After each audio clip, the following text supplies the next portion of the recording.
Good morning. My name is Cindy Aronson. I'm the director of the Latin American program here at the Wilson Center. My pleasure to welcome you all this morning to discuss Latin America and China. What do they mean for each other? Obviously an important question. The contours of the relationship between China and Latin America are well known. The last decade has seen an explosion in trade between China and Latin America, which is coupled now with an accelerated pace of investment, particularly in the oil sector. This has been fueled by growth rates in China that averaged about 10% during the decade of the 2000s, as well as massive and historic reductions of poverty in China that have vastly increased the size of the internal market. Most of the trade, as we know, has consisted of exports from Latin America of primary commodities, energy, and food, while China's exports to the region consist mainly of manufactured goods. Most analysts agree, most Latin American economists agree that the region's resilience in the face of the 2008 global economic recession was due to ongoing and strong Chinese demand.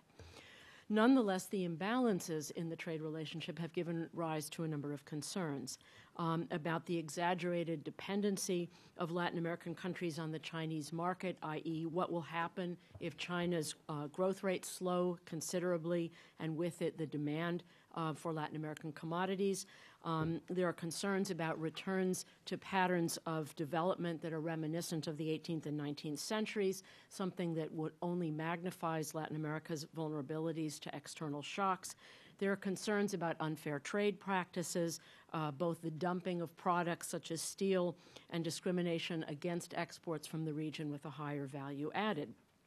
Others, however, counter that the key issue for Latin American countries is not the structure of trade per se, but how the revenues, how the surpluses from trade are used, whether they are channeled into investments in education, infrastructure, research and development, and other areas that would contribute to long-term gains in productivity. I think it's fair to say that the debate is here to stay. Indeed, as the United States and Europe are mired in recession, many scholars argue that what we are in the midst of, what we are witnessing, is nothing less than a major transformation of the international system, a transfer of power from west to east. The Latin American program is delighted to partner once again with the Institute of the Americas of La Jolla, California, within days, I understand, to be formally headed not just by incoming president, but actual President Charles Shapiro, long-term colleague and friend from the State Department. We're also grateful to the China Institutes of Contemporary International Relations, represented here today by two distinguished scholars from Beijing. Before turning the microphone over to Stapleton Roy, the director of the Kissinger Institute on China-United States relations, I'd simply like to thank Stape and Doug Spellman, both of the Kissinger Institute, for their assistance in pulling this event together. Charles. Thank you, Cindy. I appreciate it. And on behalf of my colleague, soon-to-be colleague, Lynn Walker, who's the vice president of the Institute of the Americas, and myself, who in 10 days, I will become the president of the Institute of the Americas. Right now, I'm a retired guy. I want to thank the Wilson Center, and particularly I want to thank Cindy for putting this conference together. As you can tell from the number of people here, there's huge interest in this topic. I think it is fascinating that the topic is not the triangle, U.S., China, Latin America, but it is China and Latin America. And I think that's very appropriate, that there is a world out there and there are relations out there that have an impact on the United States but don't necessarily depend on the United States. Our Chinese scholars are here after having interesting meetings, I understand, last week in Los Angeles. Delighted to have you here in Washington. Professor Yuan Peng is Assistant President of the Chinese Institutes of Contemporary International Relations, as well as CIR's Director of the I'll see if I can say this, the Institute of American Studies. He's also was a scholar at Brookings, and welcome you back to Washington. Dr. Yang Shuoguo is Associate Research Professor at the Institute of Latin American Studies at CIR. The phenomenal growth of Latin America over the past decade is due in large measure to the demand from China and investments from China. Everybody's very pleased with the fabulous macroeconomic results that Latin America and particularly South America have enjoyed. If you were to factor out Chinese demand, I don't think they would have had those same positive results. China is now Brazil and Chile's largest trading partner. It's the second largest trading partner of Peru and Costa Rica. Latin America, China's trade with Latin America is a quarter of U.S. trade with Latin America, but if you look at the charts, you'll see that it's growing so quickly that if it maintains its current course, it soon will overtake U.S. trade with Latin America. Cindy's talked about a lot of the questions that analysts are raising. Many wonder, are Chinese companies just sort of new imperialists out there scooping up commodities without training executives and promoting locals and bringing them into the businesses? Others wonder, particularly in this country, if there's some sort of political agenda as well. Yet others question environmental and labor practices of Chinese enterprises operating in Latin America. What is clear is that something which hasn't been true since colonial times, and that is that China is important for Latin America. All across Latin America and the Caribbean, trade ministers and finance ministers aren't worrying about all these questions. What they're delighted in is to have this trade and want to know how to increase it and how to increase investment from China in their countries. I think it's appropriate for me at this point to get out of the way, get the real experts up here. And again, I want to thank you all for being here this morning. And I look forward to working with you at the Institute of the Americas and continued collaboration between the Wilson Center and the Institute, and hope to see you all in San Diego. Thanks. Steve, we invite the members of the first panel to join us up here at the front. Yeah, I'll put it here. Why don't we put, Get out of the way.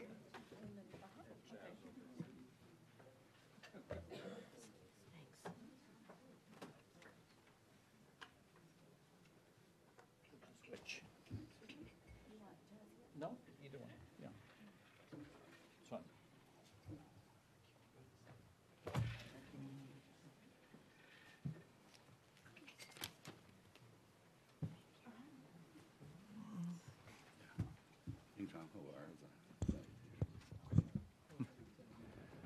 Good morning.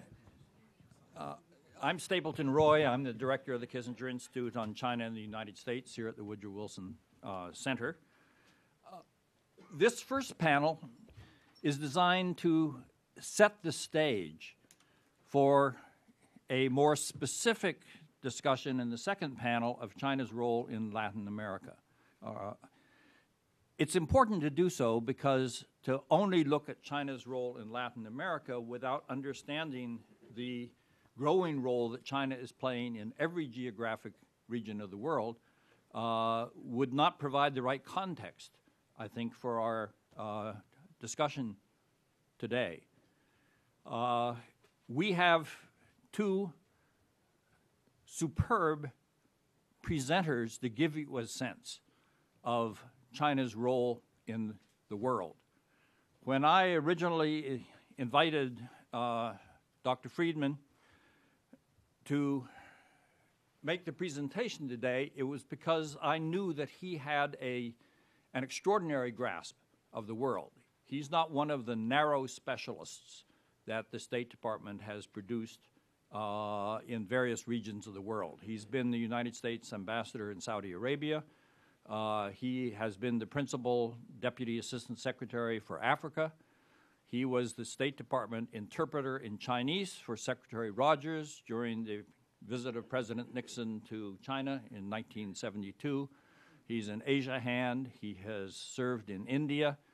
The one area I didn't realize he had a background in was Latin America, but it turns out that he, in fact, majored in Latin American studies at Yale as an undergraduate and later studied at the National University of Mexico in Spanish and has conducted personal negotiations with Fidel Castro. So my instincts actually turned out to be fairly sound. Dr. Yuan is an old friend and colleague with whom I've had contacts frequently over the years. He has an understanding of the global situation. He is also, as director of the Institute of American Studies at KICR, the China Institute of Contemporary International Relations, has been studying the subject they'll be talking about. So I think we're very lucky to have these two people as our panel members for our first presentation here. And Dr. Yuan, why don't I give you the floor first, and then we'll have Dr. Friedman. Oh, thank you, Ambassador Roy. And first of all, on behalf of KICR delegation, thanks Director Anderson and our new great leadership, Charles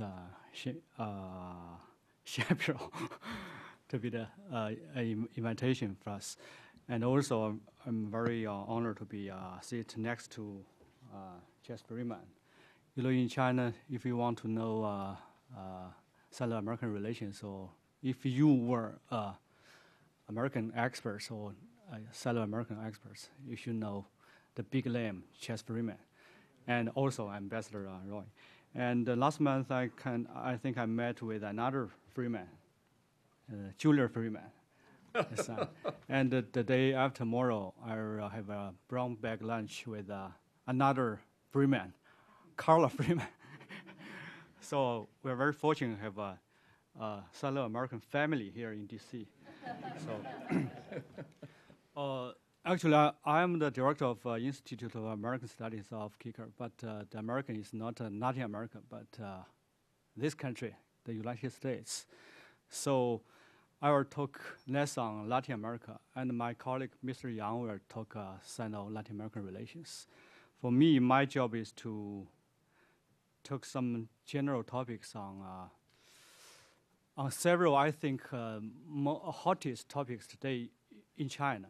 I think today in China, I think at least 4 topics which are related to today's conference is very popular. Number one is that what's wrong with Uncle Sam? The current problem is just economic or a more serious, more structural problem. And is American declining or not? This is a very hot topic in China. The second very hot topic is that with China's GDP surpassed Japan last year as the number 2 in the world, what's the new identity China is? And for how long China will surpass the States in GDP, maybe 2025, 2020 something. What's that mean for new China? And thirdly is that how to view China's role in the international system. Has China suddenly become more assertive, or should China be more assertive? And why Chinese foreign policy was criticized by the Americans that too assertive. But inside China, every Chinese citizens just criticize Chinese foreign ministers too soft. It's a very sharp comparison. And finally, I think the fourth hot topic in China, when China afraid of that American quietly but suddenly back to our front gate, South China Sea, East Asia, while at the same time American is alert for China, went into American backyard, Latin America. So we are afraid that you are back to Asia. You are afraid us to go to your backyard. So it seems that mutual trust is almost none between our two countries. So this, how to understand those 4 very hot topics, this is what I want to say this morning. So first of all, I think today is very hard for me to say some things from the so-called Chinese perspective, because today's China is so diversified. So one cannot say I'm speak on behalf of Chinese mainstream. Even Global Times and People's Daily, they belong to the same unit. They have totally different viewpoints. So I cannot speak on behalf of Kicker, on behalf of myself. But on the other hand, I think Kicker, given Kicker's very special position, is a typical Chinese governmental-based think tank and has a very good channel with the Chinese different departments. I think working a long time in Kicker, I think maybe my point of view a little bit mainstream, not so global times, not so legislations. So if that's useful for you to understand today's Chinese role in the world, it's more than enough for me to sit here. So the first topic is that how to view American power from Chinese perspective. Given the current the debate on the debt ceiling and the current struggle between the two parties and given lots of maneuvers by Obama on the job, employee issues. So how to understand today's the United States is a very hot topic. And some thinks American is declining. But more people think that American still very strong, even if the states face some difficulties. So how to judge American power, how to envision America's future is one of the hottest topic in China today. I think Kicker, in our institutes, we just finished a report to judge the future of American power. We divided the American comprehensive national power into 15 parts, because you cannot just tell how strong or how weak American power is or will be in the future. I think, according to our research, I think 10 parts of American powers still very strong and even stronger, but 5 of which are getting worse or face some problems. The 10 strong sides of American power is, first of all, is American natural power, which means your natural resources, your population, your geography. In terms of the natural power, America is still very strong. And comparatively speaking, maybe even stronger, because today natural resources is the most important factor to define the future power. And the second is military power, still very strong. High-tech and educational power. Fourthly, your cultural power. And fifthly, your cyber power, internet. Number 6 is alliance power, which means you have the most allies in the world. Sometimes the allies do help you. And then is your power of your geopolitical power. America is the only power can have a global reach and can control every important places in the world. And then it's your intelligence power. Bin Laden was killed by the combination of military and intelligence. So intelligence power is one of important factor of American power. And then is American thinking power. Using thinking power means you have the most think tanks. You have a revolving gates system. It's a low comparison in the world. And finally is your strategic power, which means only the states has the global strategy. No other countries has the so-called global strategy. So all those 10, it seems for me, still very strong, and some of them are even stronger. This gives us a conclusion that because of this 10, American will long be a superpower for at least 10 to 20 or even 30 years. Because all those 10, you don't have competitor. However, the other 5, we do think has some problems or face some difficulties. Number 1 is your political power, which long being your most advantage, soft power. But today, given your strong conflict between two parties, polarized politics, so the politics get some wrong today. And the second problem is your economic power. Everybody knows. And thirdly, your financial power. And fourthly is your social power. Social energy always is Americans' advantage. But today, we see a polarized society. And the social integrity today face some problem. And number 5 is institutional power, which means American comparison with 10 years ago, today, American is much harder to control or manage. IMF, World Bank, WTO, institutional power is getting decreasing rather than increasing. So those 5 powers, for me to see a little bit, I cannot say it's declining, but face some difficulties or challenges. Then these 5 give me another conclusion that even if American will be a long time sole superpower in the next 20 years, but it's hard for the states to be a dominant hegemon. You can be superpower, but you cannot be that hegemon. This is our basic, conclusion for us to how to view American power today and in the future.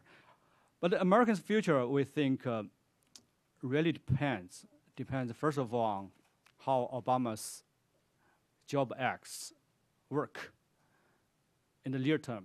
And the medium term depends on what's going on in next year's election. Who will be your next great leadership to lead your country back to the right direction? Perry, Romney, or Obama again? Nobody knows. And in the long run, depends on the next president, if he could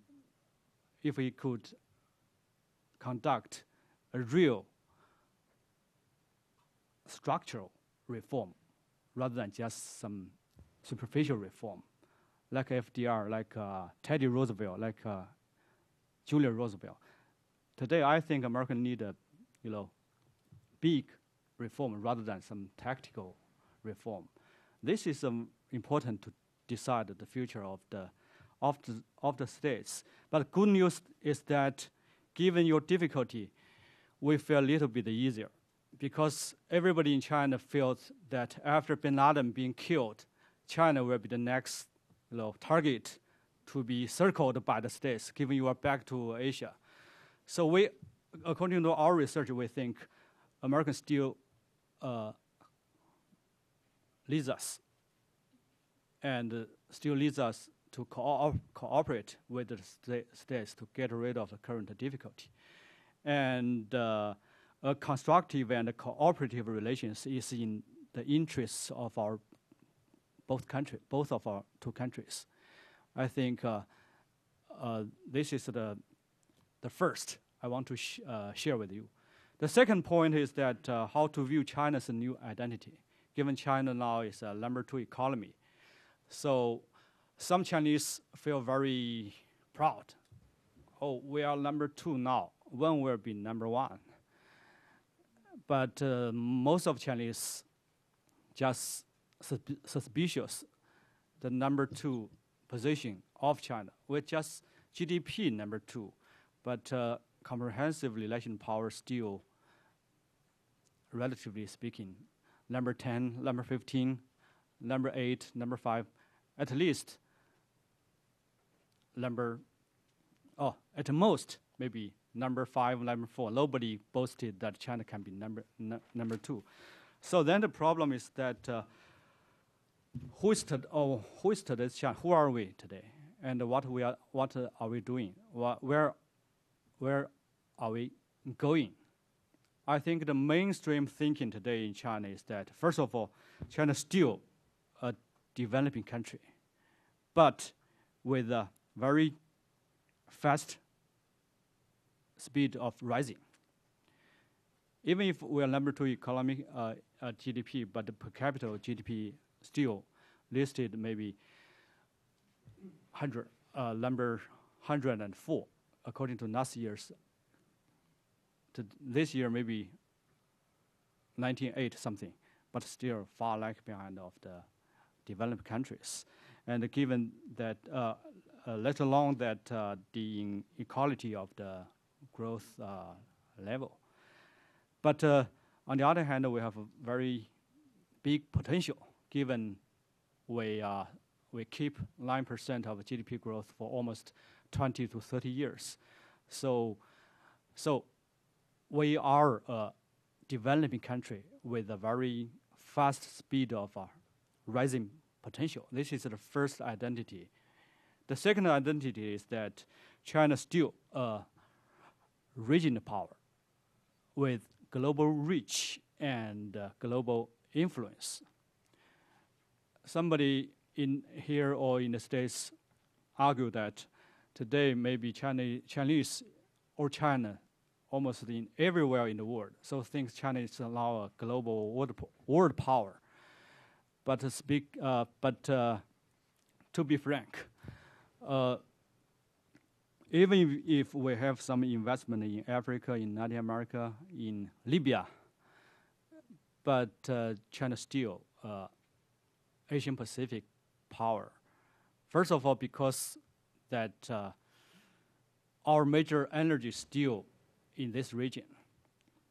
We have not yet resolved our territorial and sovereignty disputes with Vietnamese, Malaysia, Indonesia, India, and we are not yet, fulfill our final reunification with Taiwan.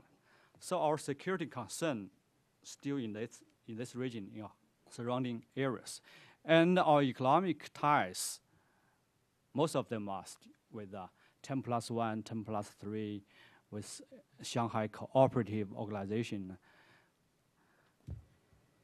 So 80% of Chinese resources and energy and time still focus on Asian Pacific rather than Latin America, Africa, or Middle East. However, we have the potential to be more and more influence in those other regions.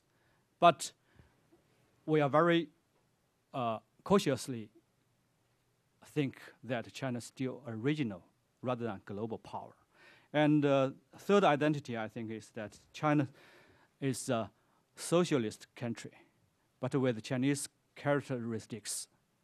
Don't forget, our social system and political system is different from yours. So don't use your standard to think about China, both in our domestic politics and in foreign policy.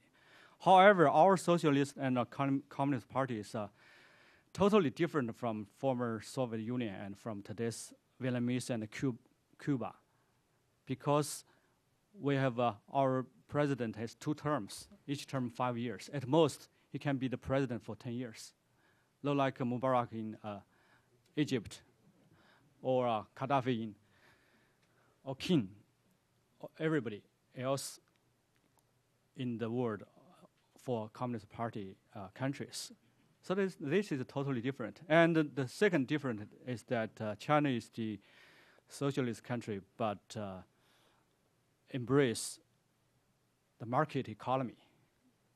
We are the strongest supporter of our market economy, even stronger than the States today. With you getting more and more protectionism,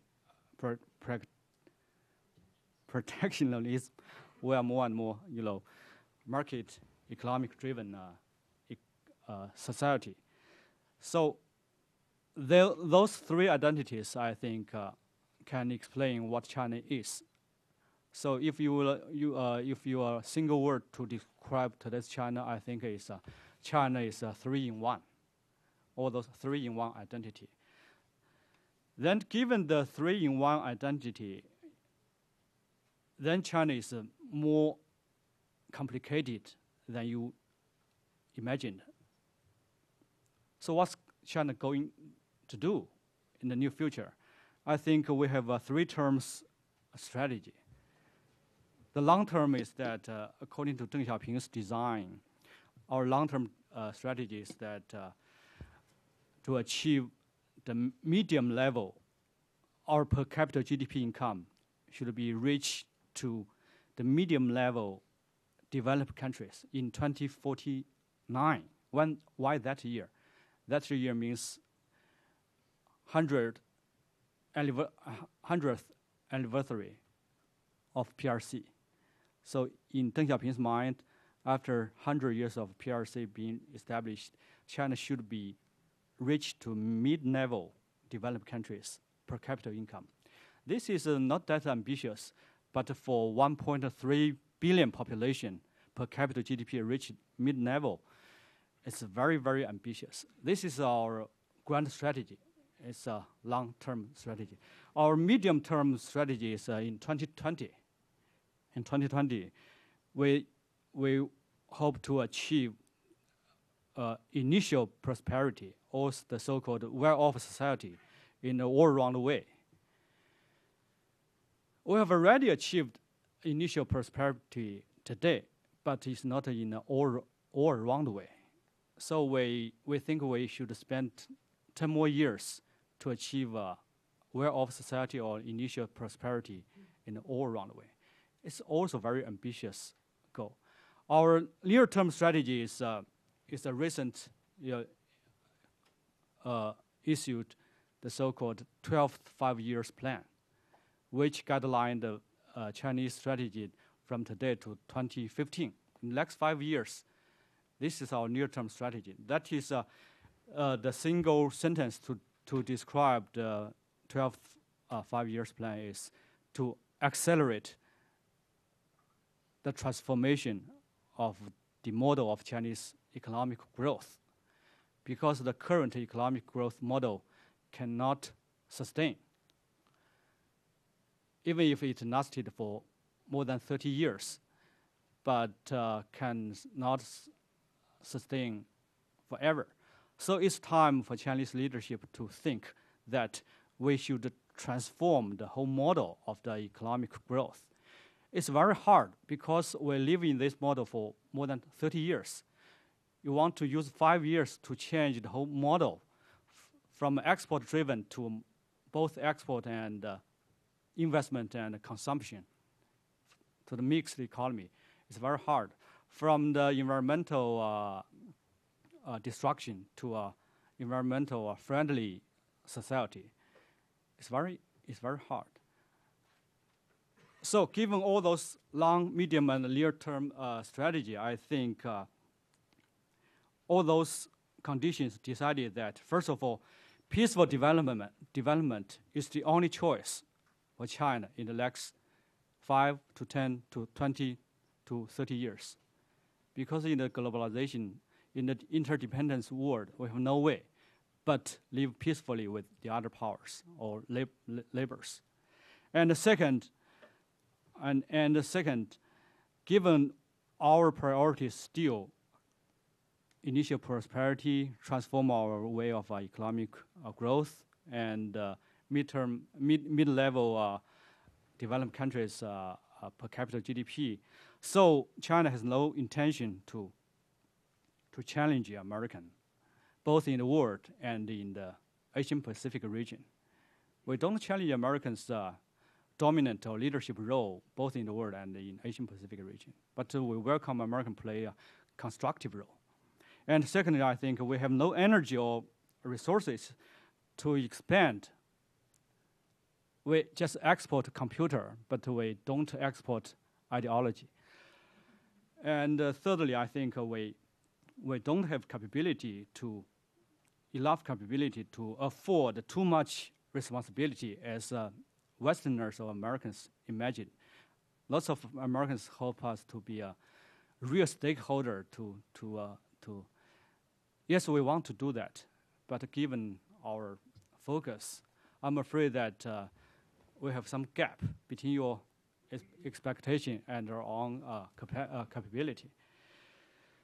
So my last point is back to the topic. In terms of all those, how can we see today's China and Latin America relations? I think recent years we see a very, very big progress in Sino-Latin American relations. The reason for me, as a outsider, I think two very fundamental reasons. Number one is because of that both China and Latin America are rising. Everybody just focuses on China is rising, but ignoring that Latin America as a whole is rising too. So both China and Latin America simultaneously rising. So then both sides lead each other, and this is and benefit from each other. This is, I think, the strongest engine for develop Sino-Latin American relations. And the second reason, I think, is because of Sino-Latin American relations have a very good base foundation. We have no historical disputes.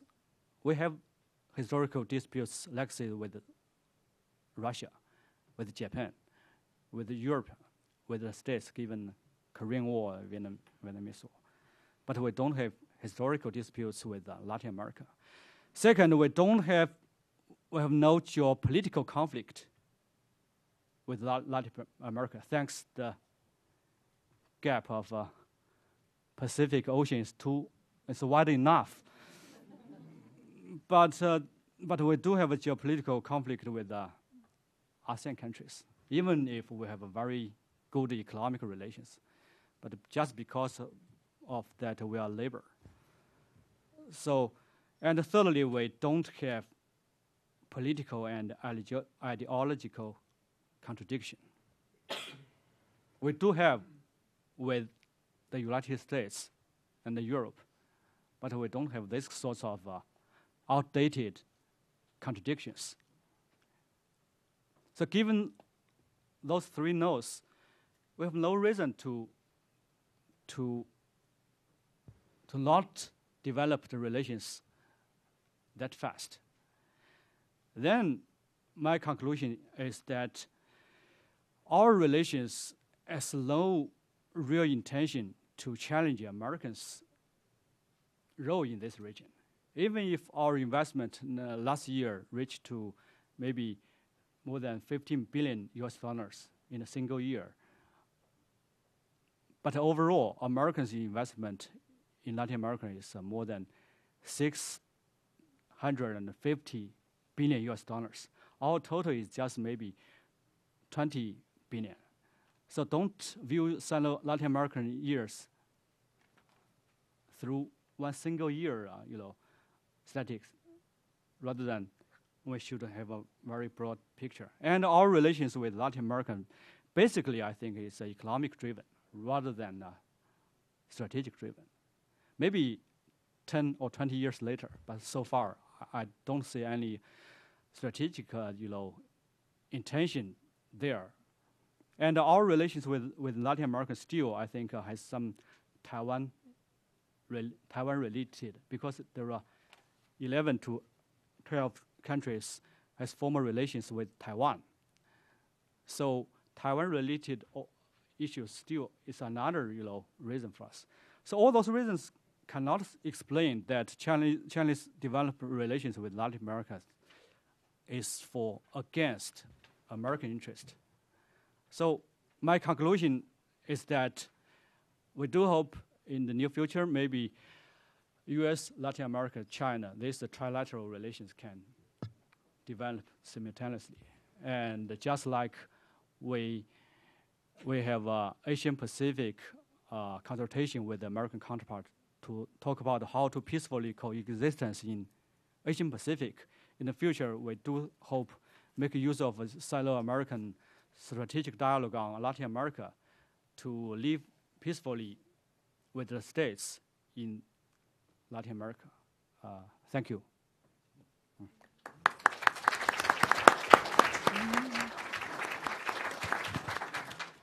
Dr. Yuan, thank you for what I found to be a fascinating and extremely well organized presentation. I think you've certainly played your role in helping to set the stage for our later discussions. Ambassador Freeman. Thanks, Dave. I'd like to thank Dr. Aronson for providing an excuse to think again about Latin America and congratulate Charles Shapiro on what I know will be an exciting and very consequential role in San Diego. It's always an honor to appear with Dr. Yuan Peng, and today was a particular privilege because I think what we heard was the equivalent of a national intelligence estimate on the United States. I'm not joking. I think this is part of a review of relations with the United States that is ongoing in China, and I think the views that Dr. Yuan expressed, although he said they were his own, are indeed, as he indicated, fairly widely held and influential in China. I note also, despite all of the constant American complaints about the lack of transparency in Chinese policy, there probably is not another country on the planet that could explain its grand long-term, medium-term, and short-term strategies with such clarity. There is, in my view, strategic transparency in the case of China. And I note also that it is a product of a Chinese tradition of realism and introspection, a devotion to the Socratic principle, which was invented independently in China, of knowing oneself, that might well be emulated here. It is badly needed. I had a feeling that Stape Roy didn't invite me to speak this morning because I have a degree in Latin American studies, although he belatedly discovered that I do.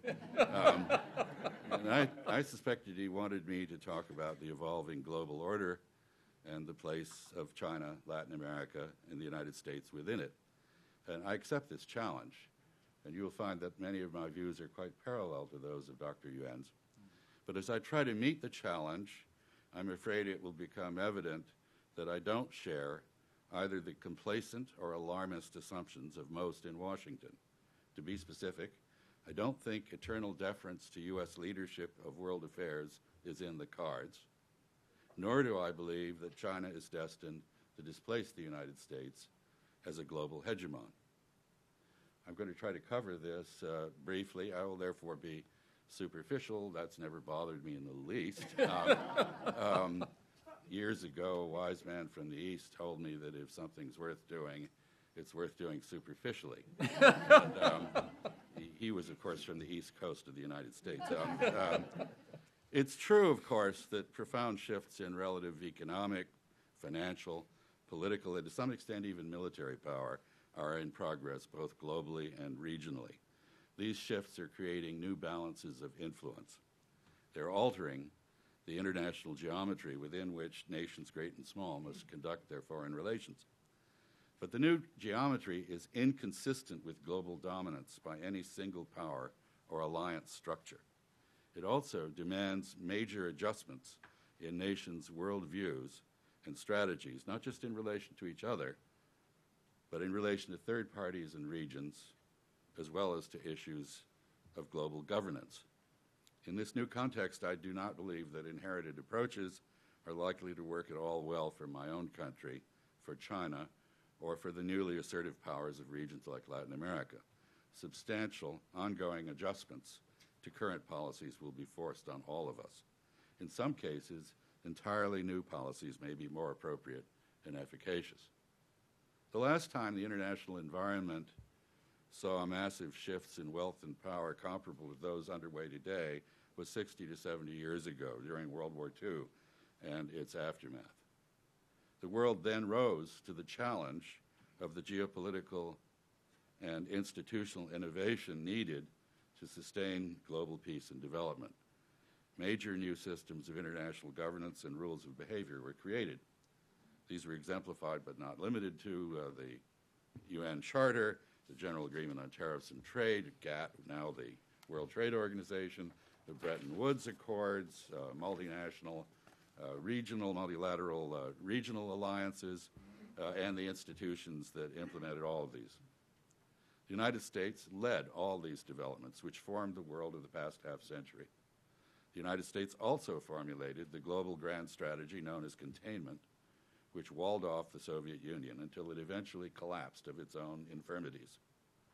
The system that saw us through the last half of the 20th century was mostly made in USA. But the institutions and policies that the United States and the other victors of World War II created 60-some years ago are no longer congruent with relevant configurations of global and regional political, economic, financial, cultural, and military power. European representation in these bodies remains both seriously overweighted and unreflective of Europe's post-Cold War reorganization and evolution. Powers like Brazil, China, Germany, India, Indonesia, Japan are underweighted, unrepresented, or both. So are African, Arab, and Islamic interests. U.S. dominance, even as the United States exempts itself from many of the rules it helped write, is now widely seen both as an anachronism and as an overweening abuse of power. And approaches to world affairs forged in hot and cold wars seem increasingly unproductive or even counterproductive. The misalignment of existing institutions with emerging realities is relentlessly sapping their legitimacy. They no longer seem capable of managing the political and economic domains they were established to oversee. The resulting crisis in global governance has been evident over the past 2 decades. The inherited system is proving inadequate to deal with an expanding range of issues. The attempt to substitute unilateral U.S. military power for multilateral diplomacy has been a particular disaster. Meanwhile, the failure of any country or group of countries to attempt to lead the world to solutions to its problems, as the United States did more than half a century ago, simply underscores the bankruptcy of the existing mechanisms for managing peace, prosperity, and progress. The incapacitation of global decision-making is not something with which any of us should be comfortable. Neglect is visibly ripening some issues into comprehensive disasters. To cite a few examples, no doctrine or system has been developed or agreed to curtail the human toll of anarchy in failed and failing states in Africa, Southwest Asia, or elsewhere. Consensus on key elements of the rule of law is breaking down and yielding to scofflaw practices based on the concept that might makes right. Ancient threats to human freedom, like piracy and trafficking in the enslaved or indentured, are reappearing. Very consequential issues of political transition in places like parts of the Arab world, Cuba, Korea, and other trouble spots draw no coherent international response. No serious effort is being made to replace an increasingly wobbly international monetary and financial system with one that can sustain global prosperity. Efforts to liberalize and expand global trade and investment flows have halted. There is no strategy or agreed mechanism for mitigating or managing climate change. Environmental degradation, including mounting pollution of the world's oceans and collapse of fish populations, as well as their underlying food chains, is subject to no agreed countermeasures. Meanwhile, the role of the United States in the maintenance of global and regional order is increasingly problematic.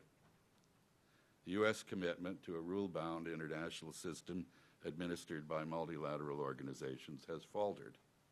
The network of U.S. alliances, to which Dr. Yuan referred, which has assured much-needed predictability in world affairs, is losing coherence and cohesion.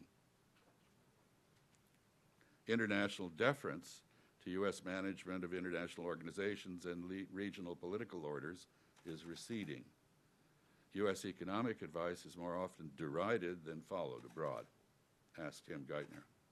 It's been quite a while since anyone in Washington put forward a visionary proposal on a major international topic.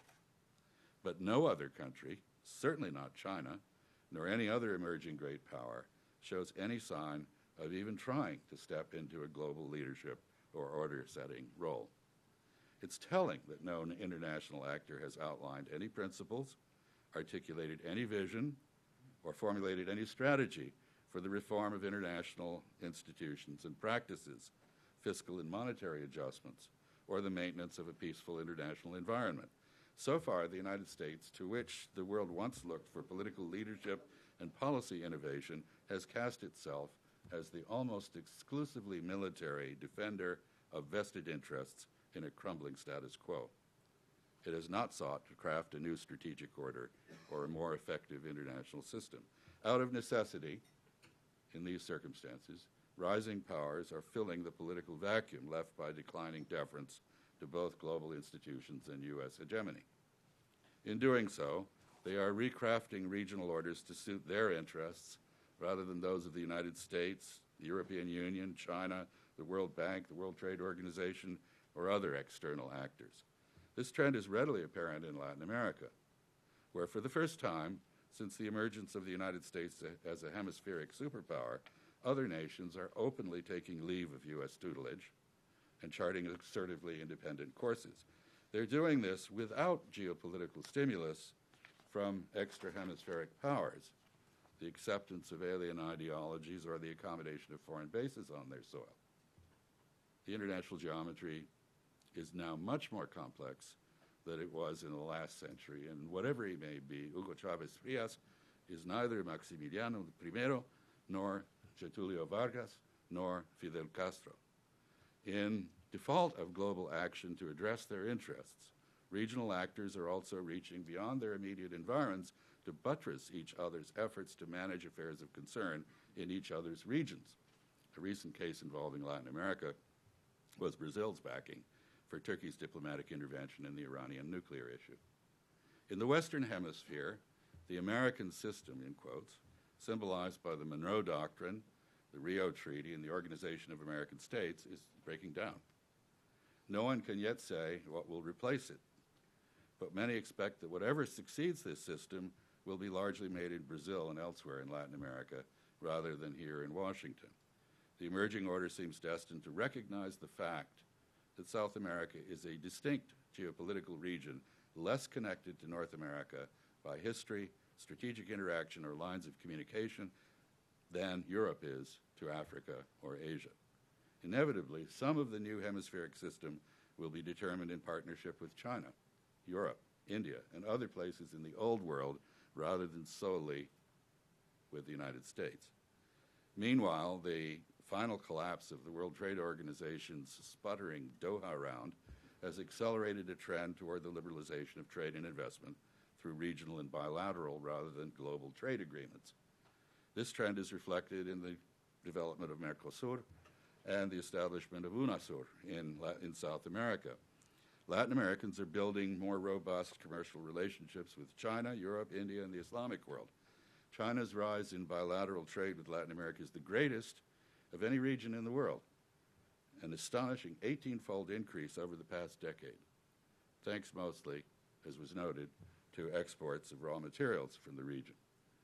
North American goods and services must now compete with those of indigenous Latin American companies, as well as Asians and Europeans, and the combination of regional economic integration and globalization has caused U.S. market share in the region to fall fairly dramatically. Having rediscovered both its Islamic roots and its diplomatic centrality in West Asia, Turkey is exploring new relations and partnerships in markets in the Americas, as well as in Africa. Empowered by U.S. and Israeli blunders in Iraq, Lebanon, Syria, and Palestine, Iran, too, is building ties to the newly assertive power centers of the Western Hemisphere. Russia, though largely inactive outside Eurasia for most of the past 2 decades, is again beginning to reach beyond its near abroad. India, long ago consolidated an assertively dominant position in South Asia, similar to that which the United States proclaimed nearly 2 centuries ago in the Western Hemisphere. Now India, too, is exploring new political and economic relationships with Latin America, and Africans increasingly look to Brazil and Asia rather than Europeans or North Americans, for investment in other forms of economic collaboration. In the aggregate, these developments amount to a major reordering of world affairs. They are also a reminder that in these changing times, China is not alone in rising to greater wealth, power, and influence. Brazil, Russia, Turkey, Iran, Saudi Arabia, India, Pakistan, Nigeria, and South Africa, among others, are now preeminent participants in shaping new regional orders that slight the stated interests and policies of great powers outside their immediate environs. In this context, the United States is not the only established power to suffer something of a crisis of self-confidence. Japan is stuck in the economic and political doldrums. It is troubled by the need to cope both with China's eclipse of it in Asia and with the ebbing global prestige of its American ally. Britain is cutting its military power and diluting its reliance on the United States while building new links to Brazil, India, and even France. Even before the current severe strains in the European Union's fiscal and monetary consensus, Europe was self-absorbed, less than the sum of its parts, undecided about its relationships with Russia, Turkey, and North Africa, resentful of the Muslim presence in its midst, and out of sorts with both the United States and China. As Asia returns to wealth and power, the Islamic world reasserts itself, and other regions, like Latin America, successfully insist on reordering their own affairs. It's unclear how many of the key ideas and elements of the existing international system will survive. The irony of this should be especially evident to any Chinese statesman or scholar. What is in jeopardy, after all, is the peaceful world order that China embraced to enable it to climb to renewed wealth and power. In the absence of rules, fortune favors the fierce. Disorientation, denial, and dysfunctional politics are not an appropriate or effective response to change. It's not out of the realm of possibility that the world may be in the process of reverting to levels of regional disorder, anarchy, and strife that have not been seen since the Pax Americana was instituted 65 years ago. This would be the very opposite of the harmonious world China sees as in its interest, that Latin America needs to play its proper role in global affairs, and that the United States cannot do without in straitened times. In many ways, we seem to be on the verge of a world in which there will be no globally paramount power or institutions. In such a world, the responsibility for global governance seems to be devolving willy-nilly to regional suborders and cooperation between them. Increasingly, problems of common concern are addressed, if they are addressed at all, by shifting confederacies of regions and their leading powers, and by ad hoc conferences rather than through standing bodies at the global level. In the end, global dominance is unaffordable even for a country as rich as the United States is, or as China may in time become. Washington will sooner or later abandon the pursuit of worldwide military supremacy. Beijing has repeatedly declared that it does not aspire to that. There is no other claimant in prospect. The only real question is whether, in yielding ambitions for dominance that it cannot sustain, the United States will use its power to shape a more advantageous future for itself and the rest of the global community. As the transition to a less centralized world order proceeds, however it's configured, many questions arise. Among them, who will act to sustain the peace in increasingly divergent regions? And how will they do it? Will the United States seek partners to share those strategic burdens it can no longer afford? Or will it turn inward and walk away from its global role as a provider of free public goods to the world? In either case, will China take an active role in sustaining a harmonious international order? One of the questions Dr. Yuan indicated Chinese are pondering. What role in reordering and sustaining global stability in global and regional affairs will the major nations and groupings of Latin America play? The difficulty of pursuing peace and development amidst uncertain changes in the international system should not be underestimated. how the United States, China, and Latin America might best cooperate is no longer a moot or irrelevant question. The United States has long taken its dominance of the Americas for granted and routinely neglected the views of other American nations. It can no longer afford to do so. It's not just that Latin America is now growing in independent wealth and power, that it has alternatives to reliance on North America, and that its interests are best served by the forging of mutually respectful relations with extra-hemispheric great powers. In the past, external forces shaped Latin America and defined its global role. Now Latin America will, for the first time in its history, participate in reshaping the prevailing orders in both its own region and the rest of the world. China cannot ignore this dynamic any more than the United States can. It's in the world's interest to craft a new basis for global peace and development, favorite phrase of the Chinese. But this will not be easy. For China, cooperating with the United States and with Latin America and other regions to accomplish this will require levels of activism, imagination, and diplomatic leadership that contrast with a reactive Chinese foreign policy tradition of passivity, reticence, and risk aversion. Latin Americans must acquire a new spirit of self-confidence amidst acceptance that with greater wealth and power come greater responsibility and accountability for both global and regional affairs. The United States is called upon to demonstrate a measure of humility and respect for others' interests that have been largely absent from U.S. foreign policy in recent decades. We North Americans, as well as Chinese and Latin Americans, all have a self-destructive tendency to construe each other's activities as part of some sort of zero-sum imperial adventure or war game. Suspicions sometimes run high. Building a basis for cooperation will require mutually considerate dialogue between us. Without such dialogue, we will be unable to respond effectively to the challenges of the rapidly evolving global and regional environments.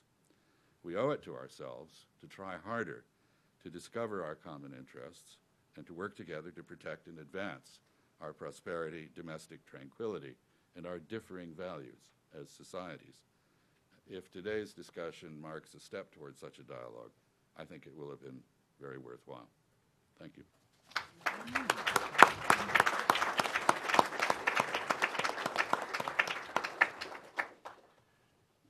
Thank you, Ambassador Freeman. I cannot imagine two better presentations for setting the stage for our second panel. We have not been given boilerplate assessments of what's going on in the world and what the implications are in terms of what China is doing and what the United States is doing. One of the significant conclusions that emerges is that if we are in fact heading for a world not subject to domination by a single superpower, whether the United States or China as an emerging superpower, then the regional centers, as Ambassador Freeman has outlined in his remarks, are going to become more significant. But what's significant in terms of today's conference is, as Dr. Yuan pointed out, Latin America is rising along with China. Not all of the other regional centers are rising as rapidly. India, yes, in the subcontinent, but Africa and the Middle East are not to the same degree rising in terms of dealing what you would call comprehensive economic strength. Latin America is more on that path, which suggests that Latin America has the potential to become a more significant player in this new world, and how the United States and China will relate to the region of Latin America, therefore, assumes added importance. I was particularly struck by Dr. Yuan's characterization of China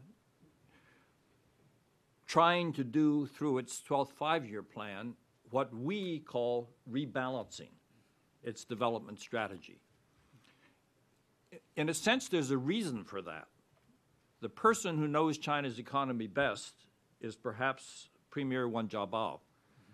And he is fond of referring to China's economy as unbalanced, uncoordinated, and unsustainable.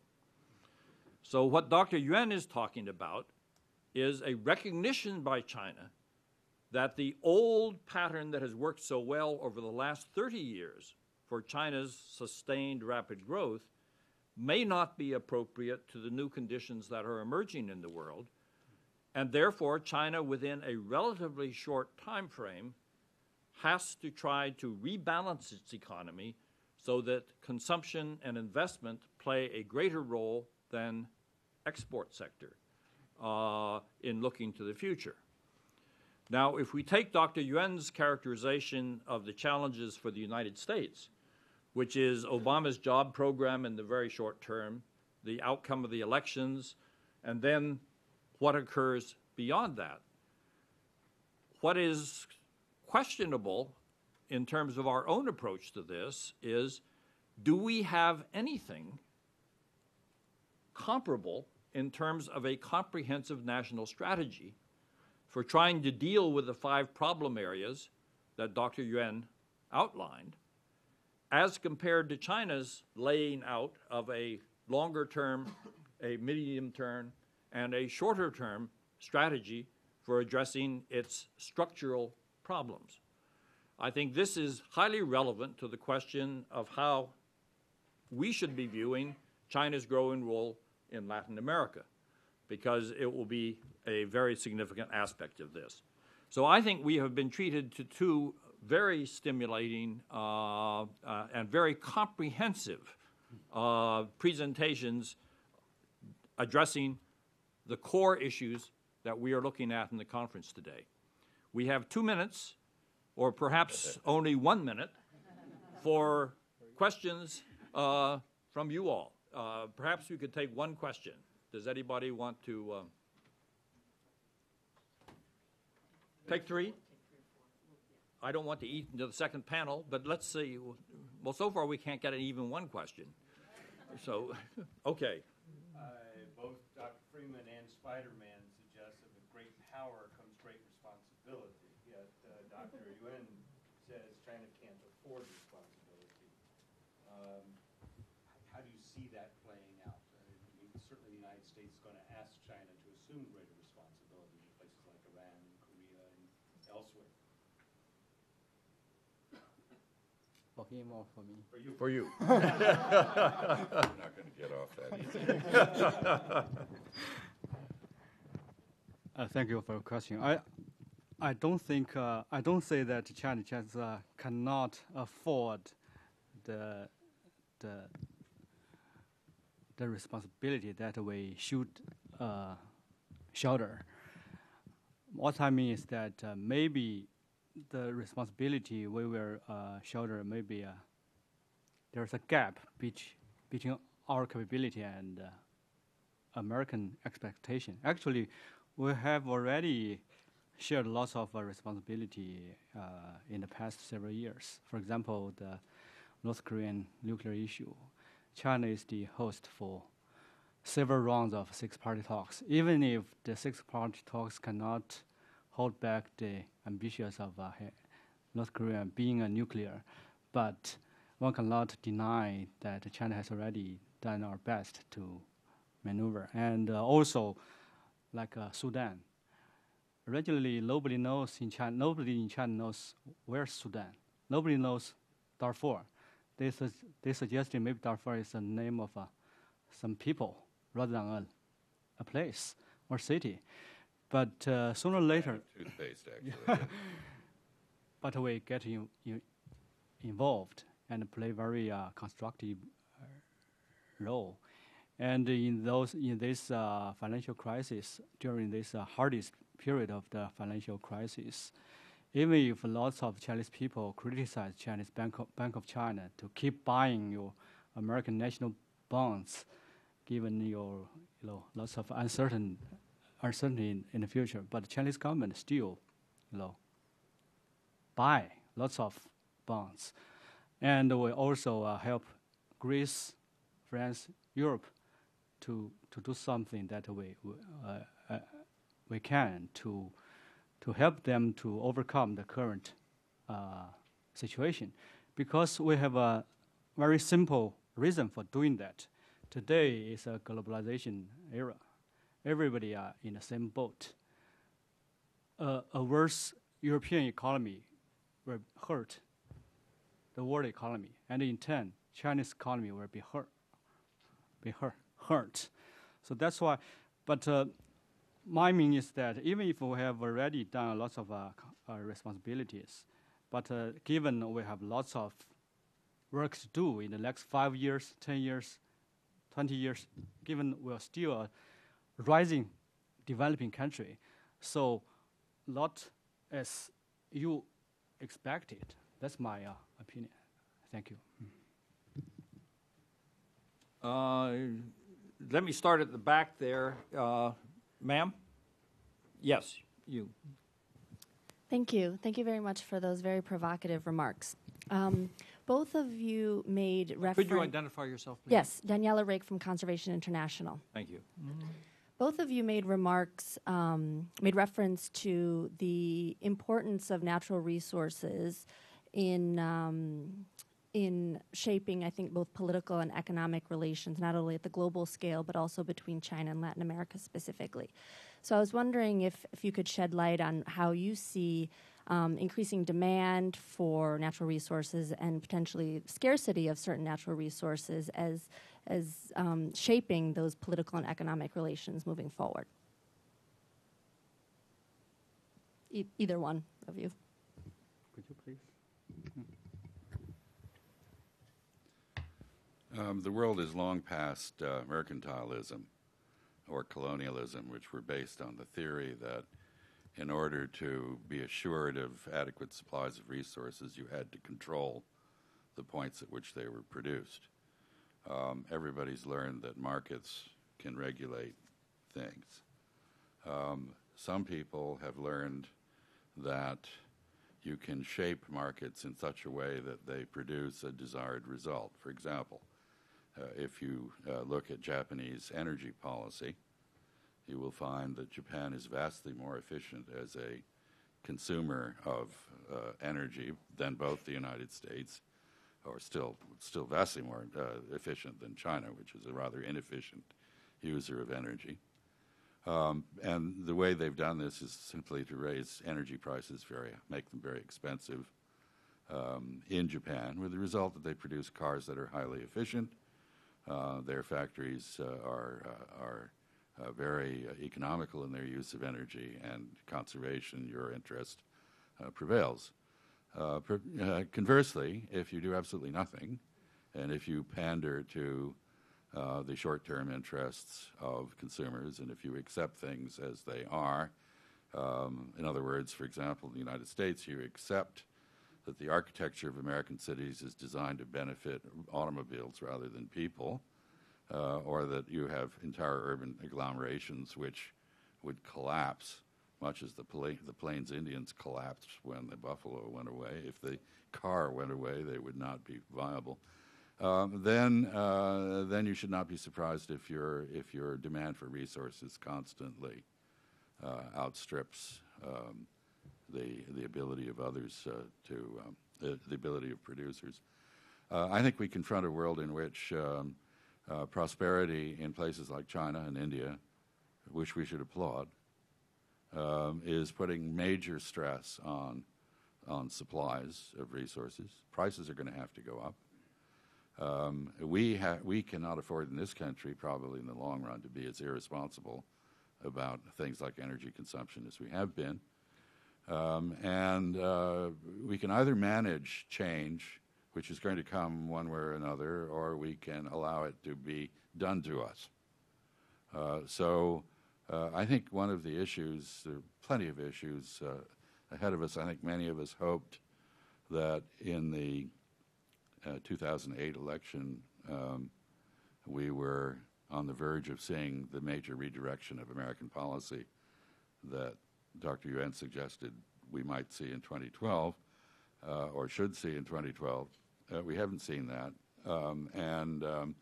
There is a need for us to return to the theme that Stape struck, us to do what the Chinese clearly are doing, namely think about ourselves and our place in the world, who we are, and how we can develop in a responsible way, and how we can preserve our prosperity and advance, and that means self-conscious change.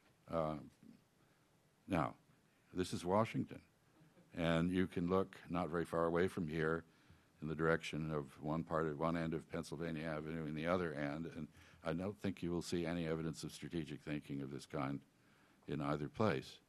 I deplore that, but that's a fact. Yes, over here. Jim Dandridge, Association of Diplomatic Studies and Training.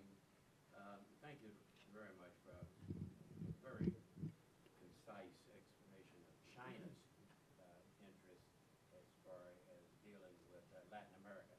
I have just one concern, and that is when we talk about Latin America as a rising, developing entity,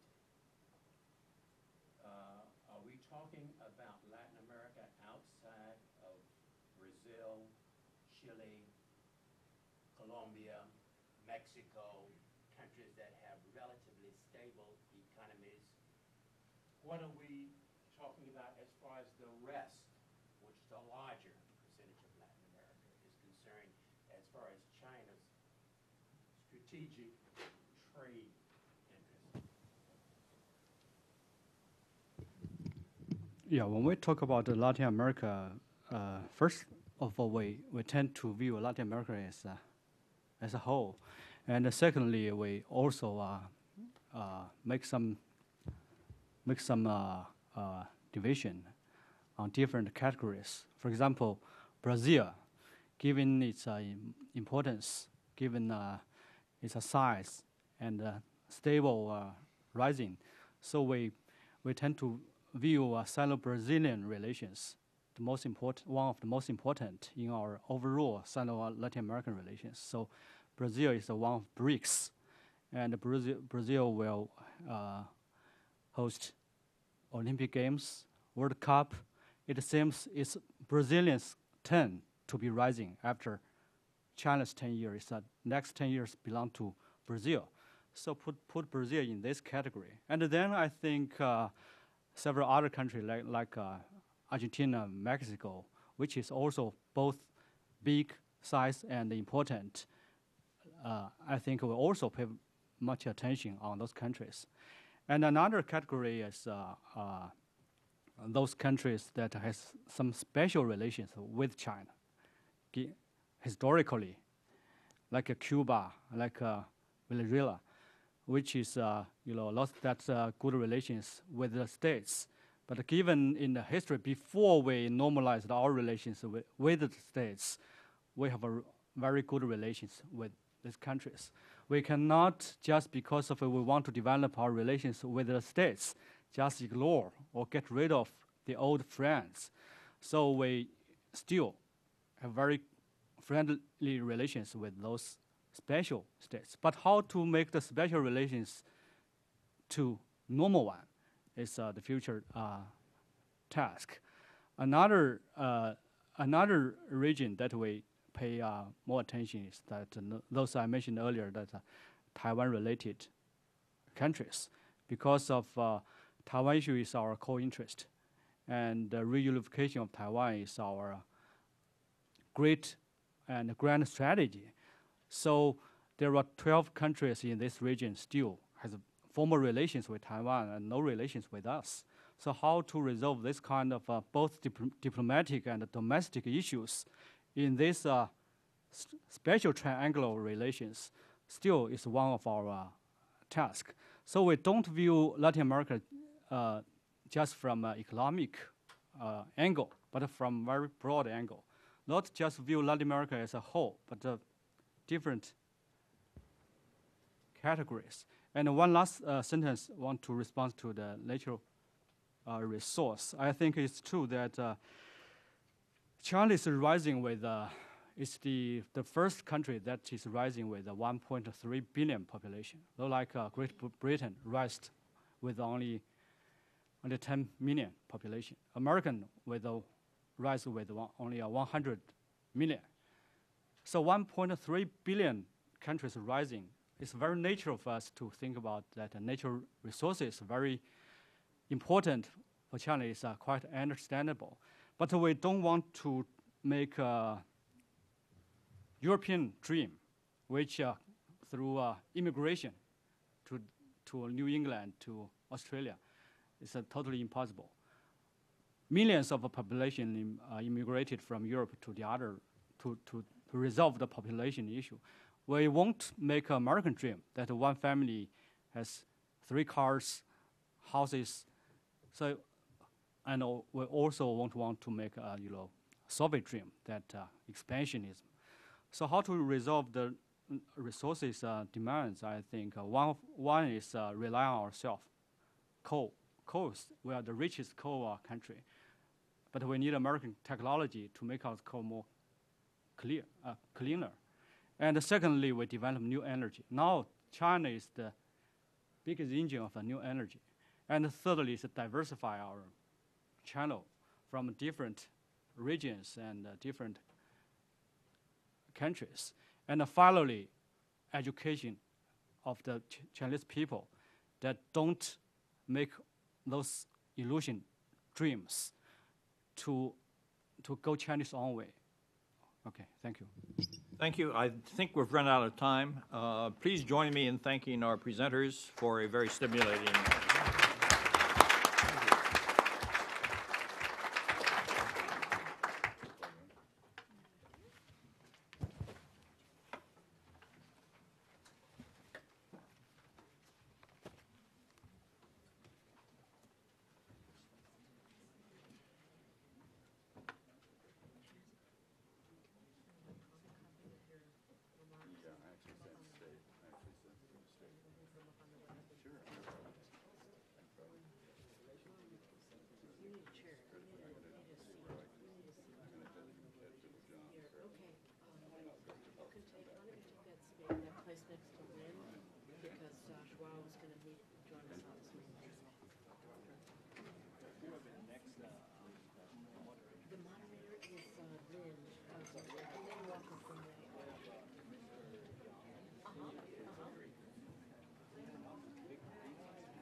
Right.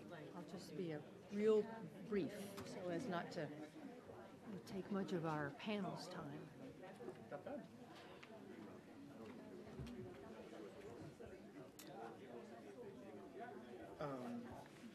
One of the speakers in this round, let's see, Inez has a PowerPoint presentation. So it's up on, it's set up. I don't know if she's gonna. Well, I don't know if she's gonna want to stand or. She probably will want to stand. Well, I don't know. Joel, do you have a PowerPoint? No, I don't. Maybe you and Inez should switch. All right. Okay. Why don't we switch our name? Is this one? Yeah. Okay, yeah.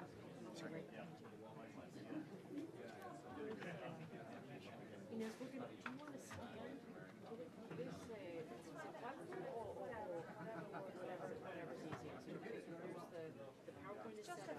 That's not that many. Very nice to meet you. Hello, Inez Bustillo. Hello, very nice to meet you.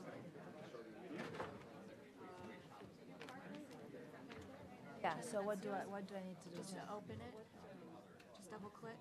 I don't know if they wanted to open it now, and here's No, the later on, pointer, fine. and there's a laser pointer if you ever wanted to use it. And Probably won't. And then this is just with this. right, And this and this I press you. this I would just double click it, and that would Here. open it. Okay, great. And then you can tap through with the Great, thank you. arrows. Brazil.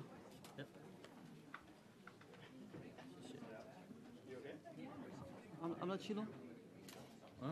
¿Habla chino? No, solo 谢谢。 solamente 谢谢，不客气。Muy bien, habla muy bien. Muito obrigado. Pretty decent turnout, huh? Pretty decent turnout. I know students and good people too.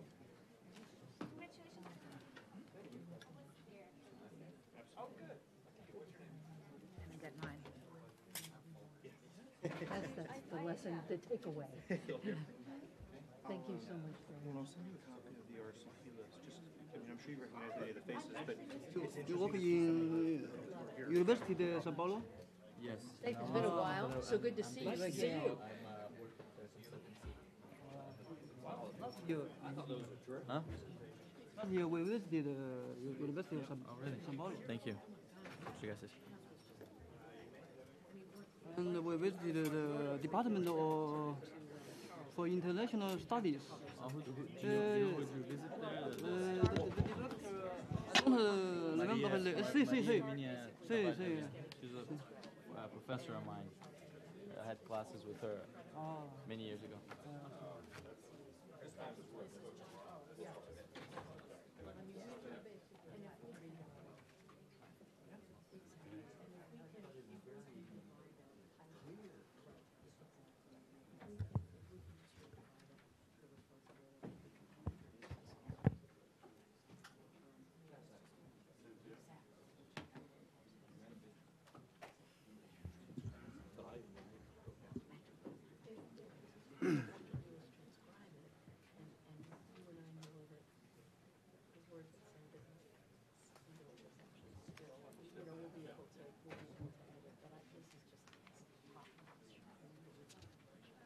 Tell me when you're ready.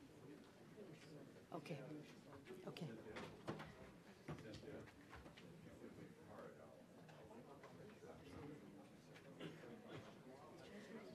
Good morning. We're going to continue with the second panel. I'm Lynn Walker, Vice President of the Institute of the Americas, and it's my pleasure to present our second panel.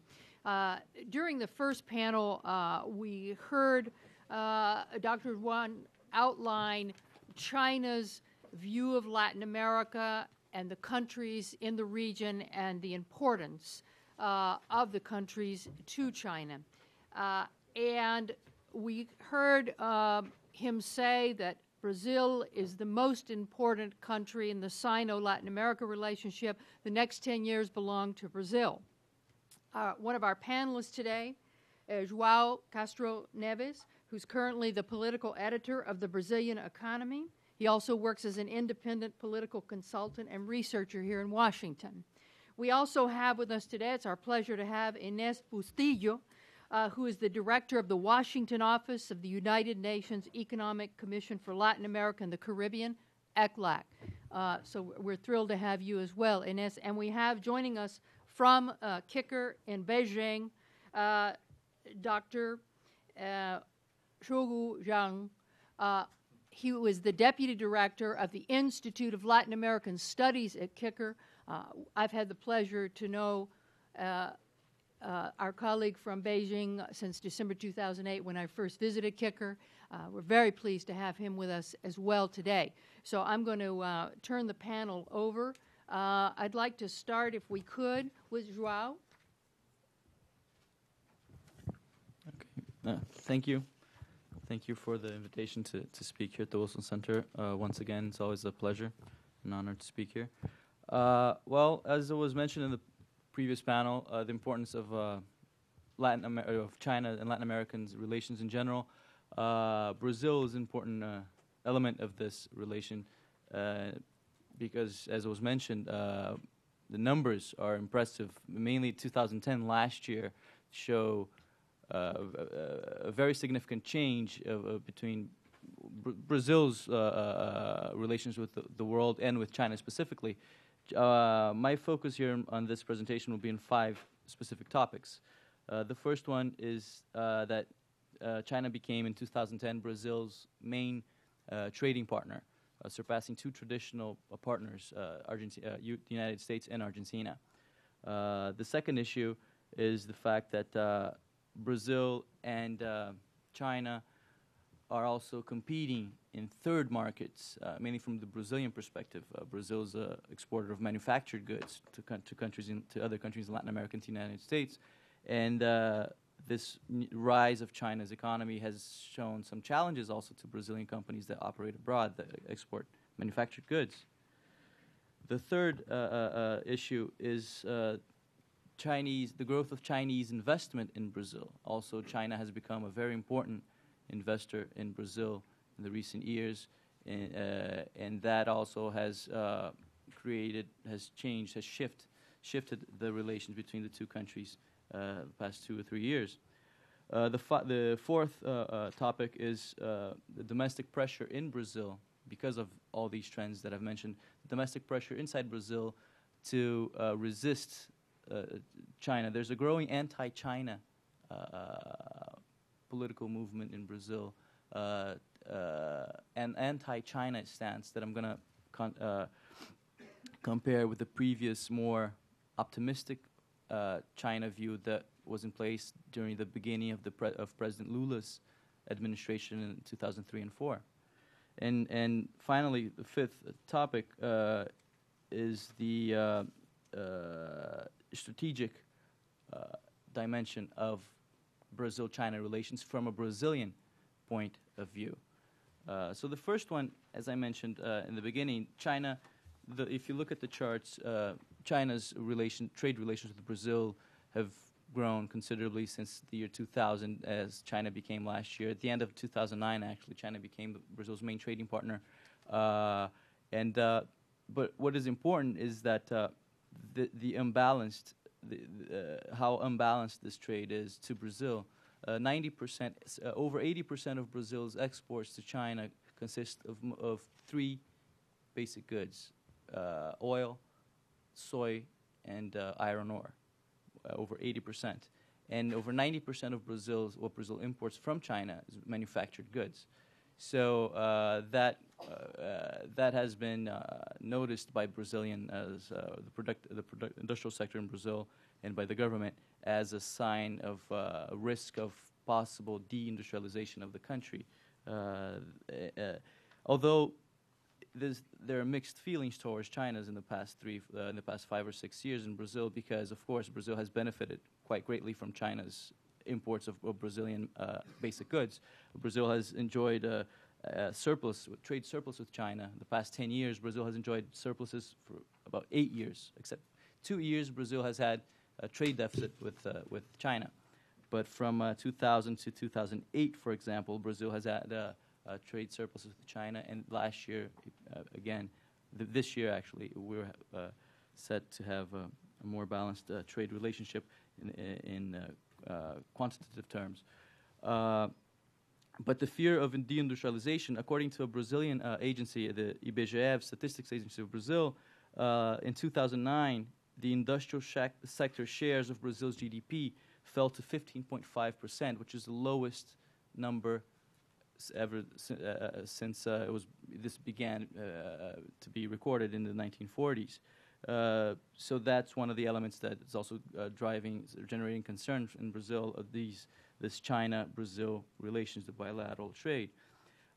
Briefly also, the competition for third markets. My second topic is that although China has been an important partner for Brazil in the past 10 years economically, there are studies by the National Development Bank of Brazil and other agencies as well that show that Brazilian companies are starting to face the Chinese challenge and competition elsewhere, mainly in the United States, where from 2003 to 2010, for example, Brazil lost share in the North American market. And if you compare with China, China, of course, gained a lot in the same period. And in Latin America, two countries, in Mexico and Argentina, for example, two important trade partners for Brazil. Brazil has also not lost share, but it has basically stabilized its share of these markets. And China has been growing as this major partner of these two, of the whole of Latin America. So what is important to keep in mind is that Brazil is, known as this major exporter of basic goods, as the world's granary, as the world's exporter of food, agricultural energy, bioenergy. But to Latin America and to the United States, Brazil these markets are very important for Brazilian manufactured goods, such as automobiles and airplanes, so on and so forth. And China is beginning to be seen as a threat in these regions for Brazil. So one question that stems from that is China's growing economic presence in Latin America a threat to Brazil's economic relations with the region? We're talking about this, we're perceiving Latin America as a whole, as an entity. And, as Brazil also rises, the differences become more clear, and the rivalries, historical rivalries that exist in Latin America also become clear. And it's clear that Brazil has other objectives in Latin America as well. That's not only to deal with China as a whole, Latin America as a whole dealing with China, but also how China may also affect Brazil's presence and influence, leverage in the region with these countries. The third topic that I mentioned is Chinese investment in Brazil. 2010 was also an important year, not only for trade, but also for China's role as investor in Brazil. According to a study by the Brazil-China Business Council, and I think with data from the UN Commission for Latin America, from 1990 to 2009, Brazil received 3.5% of confirmed Chinese investments in Latin America, from 1990 to 2009. In 2010, of the confirmed Chinese investments in Latin America, Brazil received over 60%. So that shows, I know that's 1 year's shouldn't base the whole future trend projected the future based on 1 year, but that shows how this difference, how Latin America is not, although in the United States it's common for you to perceive Latin America as a this homogeneous entity sometimes, the reality is when China is dealing with Latin America, it's beginning to see, you're beginning to notice shifts or preferences or priorities in some regions, some sub-regions of the region than in others. So that may also create some differences and may create some rivalries in the region in Latin America. What the Brazilian government has been trying to do in the investment, trying to direct or trying to pressure Chinese investments to more technology-intensive sectors. Brazil does not want to be seen as basically this only the source of natural resources to China. Brazil is trying to, and President Dilma Rousseff, she went to Beijing in April of this year, and she came back with several deals signed and several announcements of investments. There's a list, actually, of over 10 investments in Chinese investments in Brazil this year and next year, and most of them are in sectors that are more technology-intensive sectors, because traditionally Chinese investments in Brazil are more related with mining, energy, oil. And now, of the announced investments in China in Brazil, there are many in the telecommunication sectors, heavy machinery, electronic sector. For example, there's for the first time, the iPads, Apple's iPads, will be manufactured outside of China in Brazil this year, starting this year by a Chinese company, Foxconn. Just as a major investment of billions of dollars.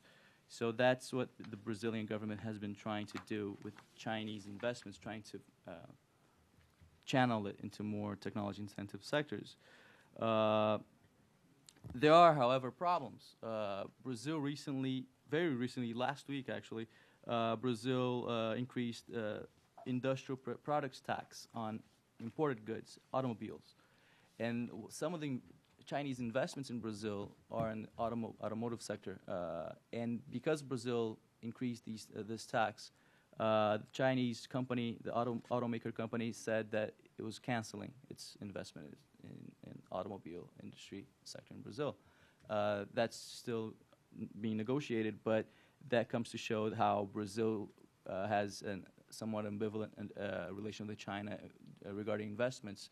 Brazil wants China to invest in Brazil and manufacture in Brazil, but there's a resistance of buying Chinese products. So, of course, the Chinese want it both. They're willing to invest in Brazil, but also they want to export to Brazil. So that's just one example, one of many examples of how it's a very complicated relationship. As the relationship intensifies, also there was more friction between these two countries.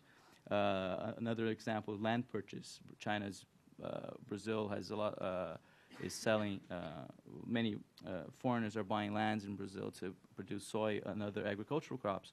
And that has also created, that has been cause of concern by the Brazilian government. Last year, the Brazilian government has been trying to restrict or have more control over the sale of lands to foreigners. And because of impact over the price of land, or the price of commodities, and also because of the defense matters, land near the borders. So that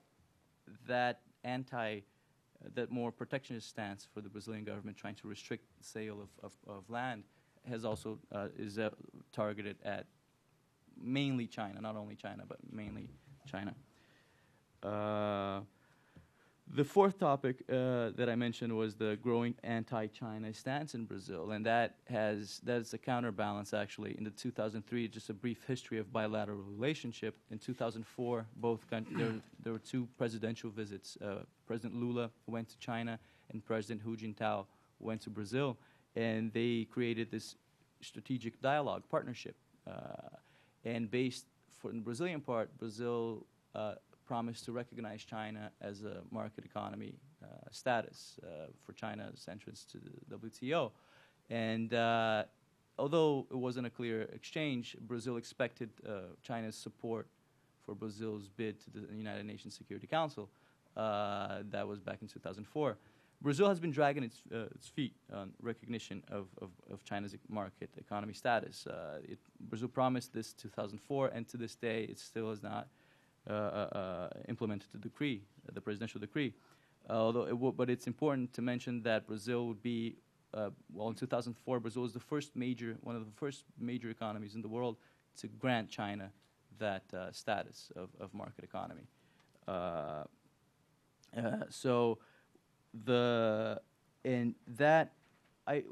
has to do a lot with an ideological stance in Brazilian foreign policy during the beginning of the President Lula administration of the Workers' Party. The Workers' Party is a left-wing party in Brazil that has a clear foreign policy agenda, has had a clear foreign policy agenda for the past 20 years, more left-wingish and closer to the not only the Chinese Communist Party, but also Cuba, etc. So that was an important driver behind President Lula's foreign policy, and to see China as a possible partner, not only for economic reasons, but mostly for Brazil's more global diplomatic strategy, and which afterwards came to be the BRICS coalition and other engagements with China in the IMF and other multilateral institutions.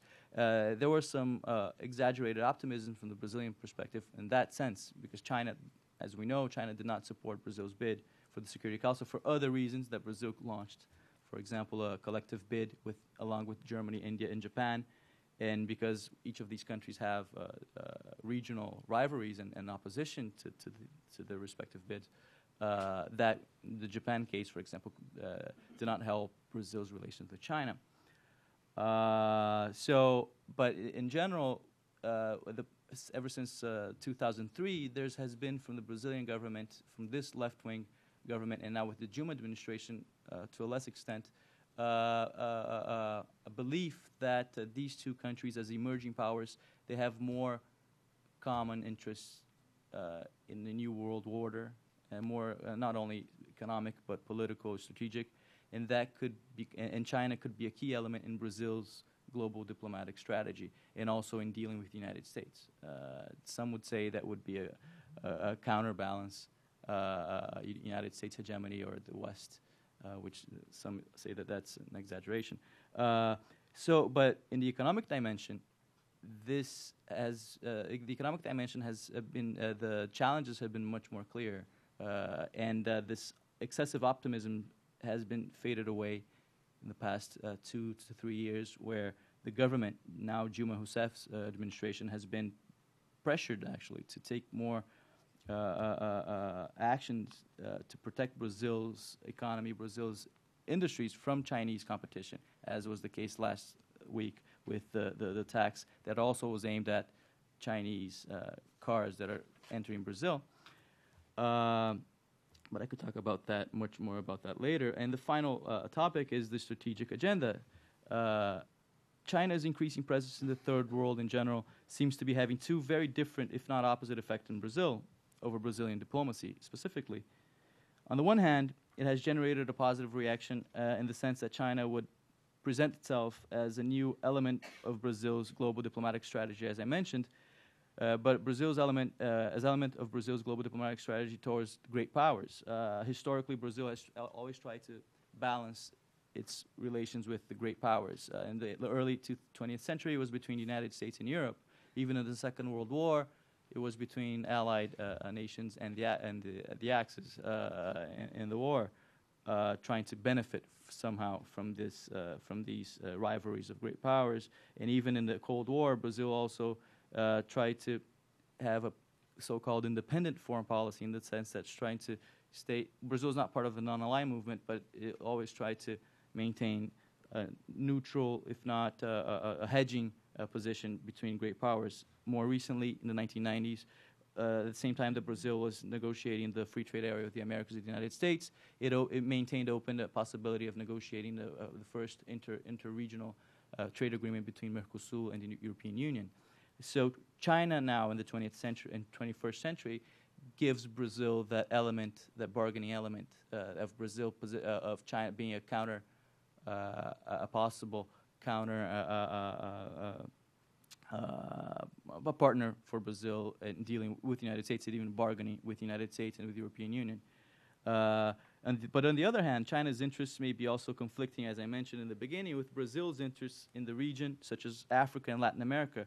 Not only Brazil is seems to be losing market share to Chinese companies in Latin America and in the United States, but also Brazilian companies that have been in Africa for decades, actually, mostly in Portuguese-speaking nations in Africa, but all over Africa, have been complaining of Chinese presence there recently, because Brazil has had with these nations not only an economic relation, but also, from a Brazilian perspective, cultural relations because of Portuguese-speaking, the common heritage.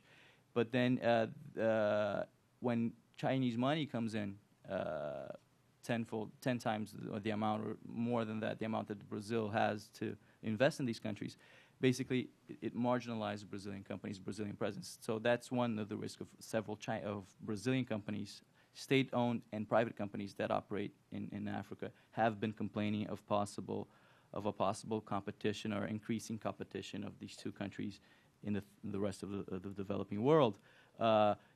Well, and not to mention the difference between different global interests between these two countries. As I mentioned, United Nations Security Council reform, to mention that both countries are emerging does not necessarily mean that they both share the same idea of what a new order should look like. And we can talk about human rights, we can talk about environment and other issues. You will see differences of stances between these two countries.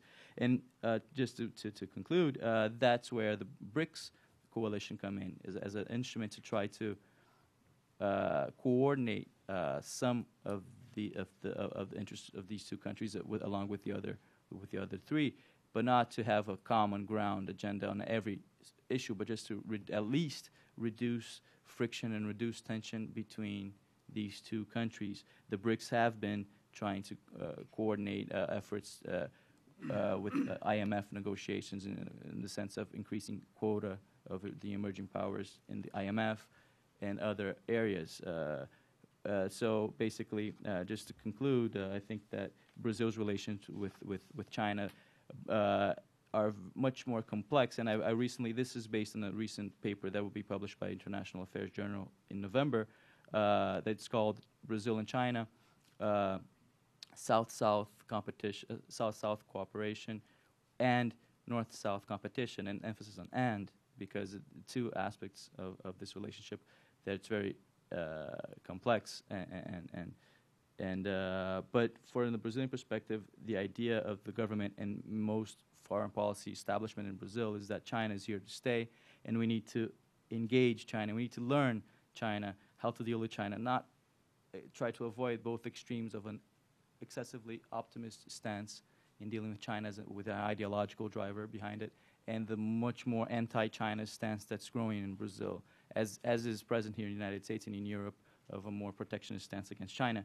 What Brazil now is facing is a structural change in its foreign policy interests with the emergence of this new global power with economic interests in Latin America. Thank you. Thank you very much.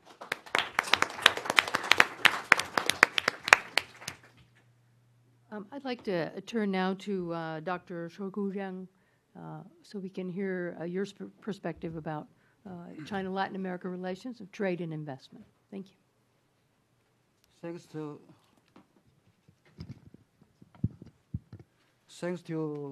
Professor Lynn Walker. Good morning, everyone. Today I feel so excited to participate in such an important conference as China-Latin America relations, because 10 years or even 5 years ago, we cannot imagine that such a conference can be held in the United States. It reflects the growing importance of China-Latin America relations. In recent years, the China-Latin America economic ties have experienced a tremendous growth since the new century, especially after the financial crisis in 2008. Both sides of China and Latin American countries make efforts to turn the challenges into opportunities.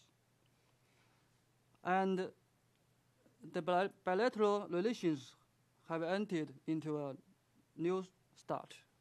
I can cite some important statistics. For example, in 2010, the bilateral trade have surpassed $180 billion. In fact, when President Hu Jintao visited Brazil, Chile in 2004, our aim of bilateral trade was just $100 billion.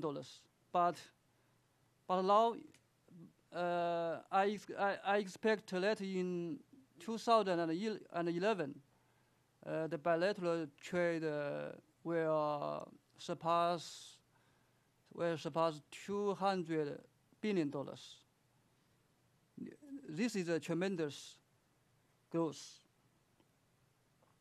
I think in the future, further ties can be expected between China and Latin America. So it's necessary to study on the motives or the reasons behind this impressive growth.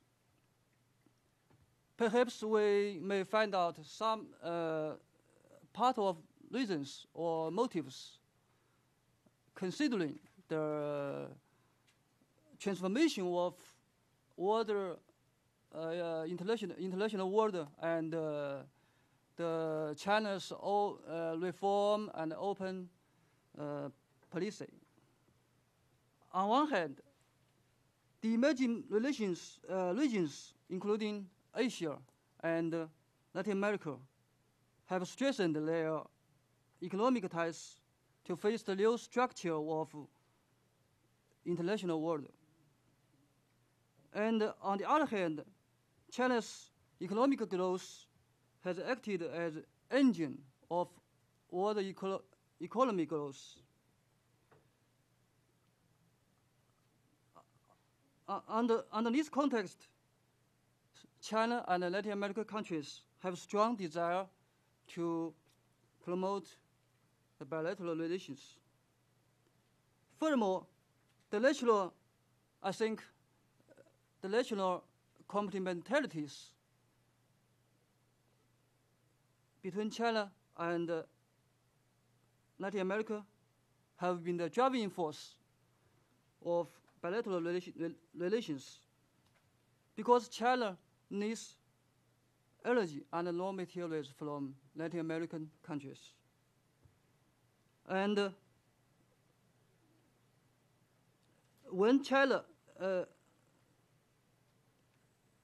and for Latin America,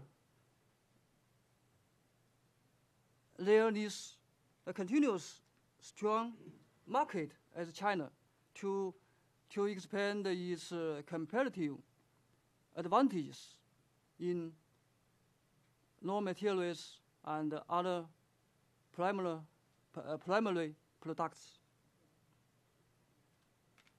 The third point I think is also important is that the common nature of developing countries between China and Latin America is also important for this rapid growth of China and Latin American countries. However, the relations between China and Latin America faced many challenges.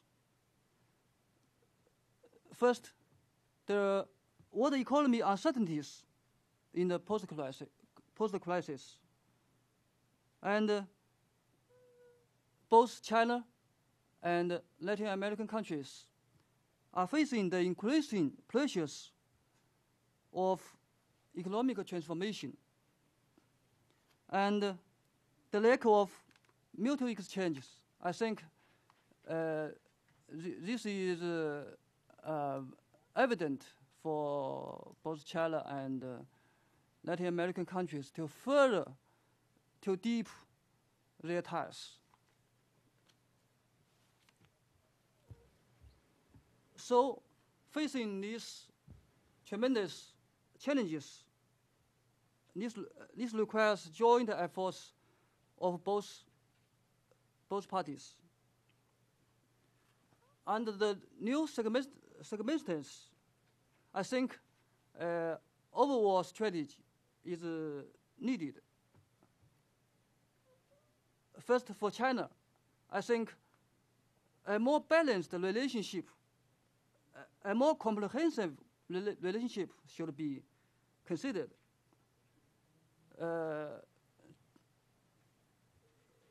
To be fortunate, now the Chinese government and the related department noticed the Latin American countries' concerns, and we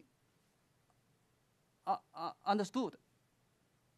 The most important is that we have done many things to improve the bilateral relationships. For example,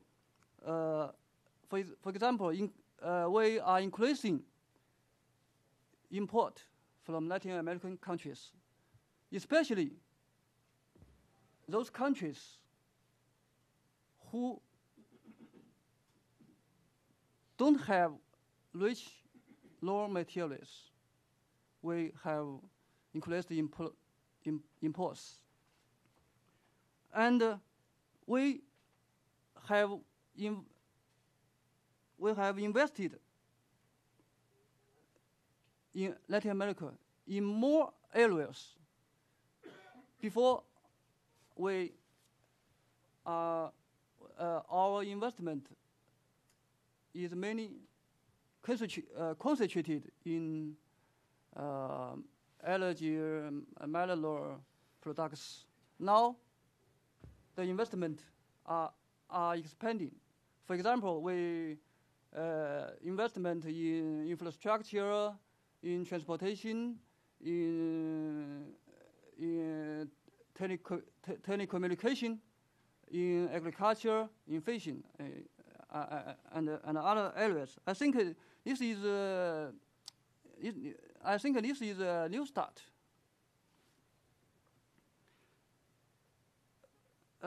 This is for China, and for the part of Latin American countries, I think is the most important is for them is how to make use of China's rise. China's rise to use this big opportunity to establish a more balanced socio-economic development model. Some people criticize that the trade and investment relations with China did not benefit the most people of Latin American countries. But personally, I don't agree with this point of view, because I think the government of Latin American countries should make use of their comparative advantages. It's natural. I think it's natural. But as to distribute the gain of the raw materials is business of Latin American governments. So I think Latin American countries should establish a development strategy to benefit from China's rise. I think it's very important. And the final point. Today we discussed China-Latin America relations in United States. Without mentioning the United States role, I think seems unwise. So I will say something about the trilateral China, the United States, and the Latin American relations. Although China, U.S., Latin America trilateral relations have not been mature enough to establish a strategic triangle. Its importance is growing, is increasing. Nowadays, the U.S. Declining influence in Latin America does not mean that it has lost Latin America. I think that the United States is lack of a strategy, as it did in the last century. For example, in the 80s and the 90s. In the 80s, help Latin American countries to deal with the debt problem, and in the 90s helped Mexico to fight against financial crisis and established ambitious aim to establish a free trade agreement of Americas. But now there are little strategy for for Latin American countries. So I think if the United States make improvements in the strategy, it will soon come back to Latin America. I think U.S. is still number one in Latin America, and in the future will still be. So I think the United States need not worry about China's growing influence, because China never have intention to change the status quo of Latin American countries. We only want to do business and have trade and investment relationships with Latin American countries. We have no political, military intentions. But I think China's influence in Latin America shall continue to increase. So the coexistence of China and the United States in Latin America is important. The current consultation mechanism in Latin America issues between the two countries' governments have celebrated four times. I think this has been a good example to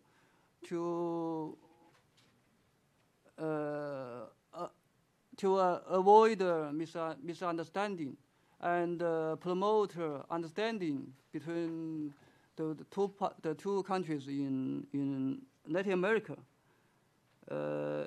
I think today's conference between the scholars of the trilateral China, U.S., and Latin American scholars gathered here to discuss the China-Latin American relations is important. And the United States and China can cooperate in many fields.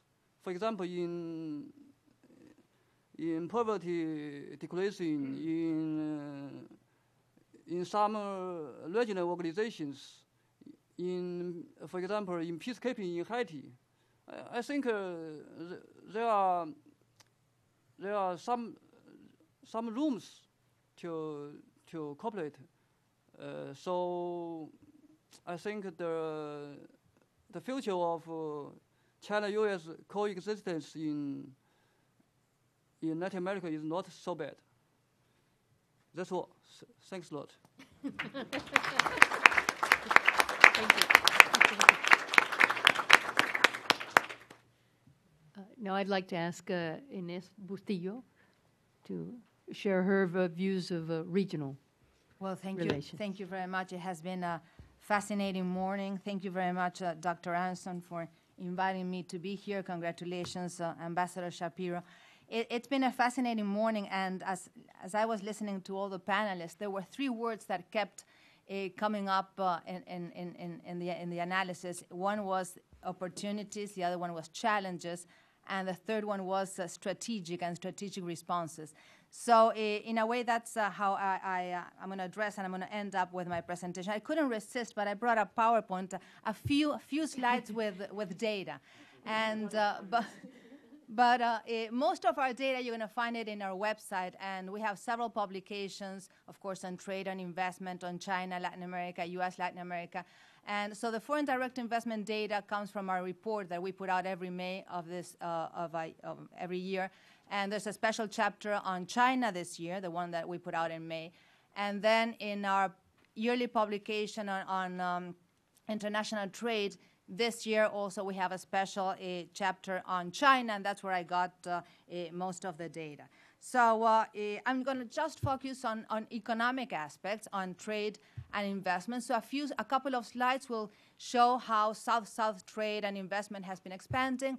Then I'm going to look a little bit at highlights of the trade relationship, and finally end with a strategic response and the implications for countries in Latin America and the Caribbean.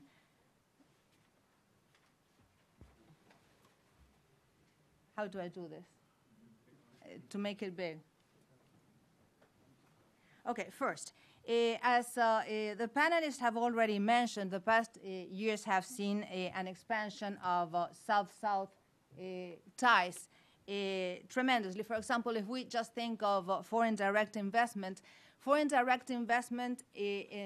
only, for example, in 1990, not long ago, 11% of global foreign direct investment went to the developing world.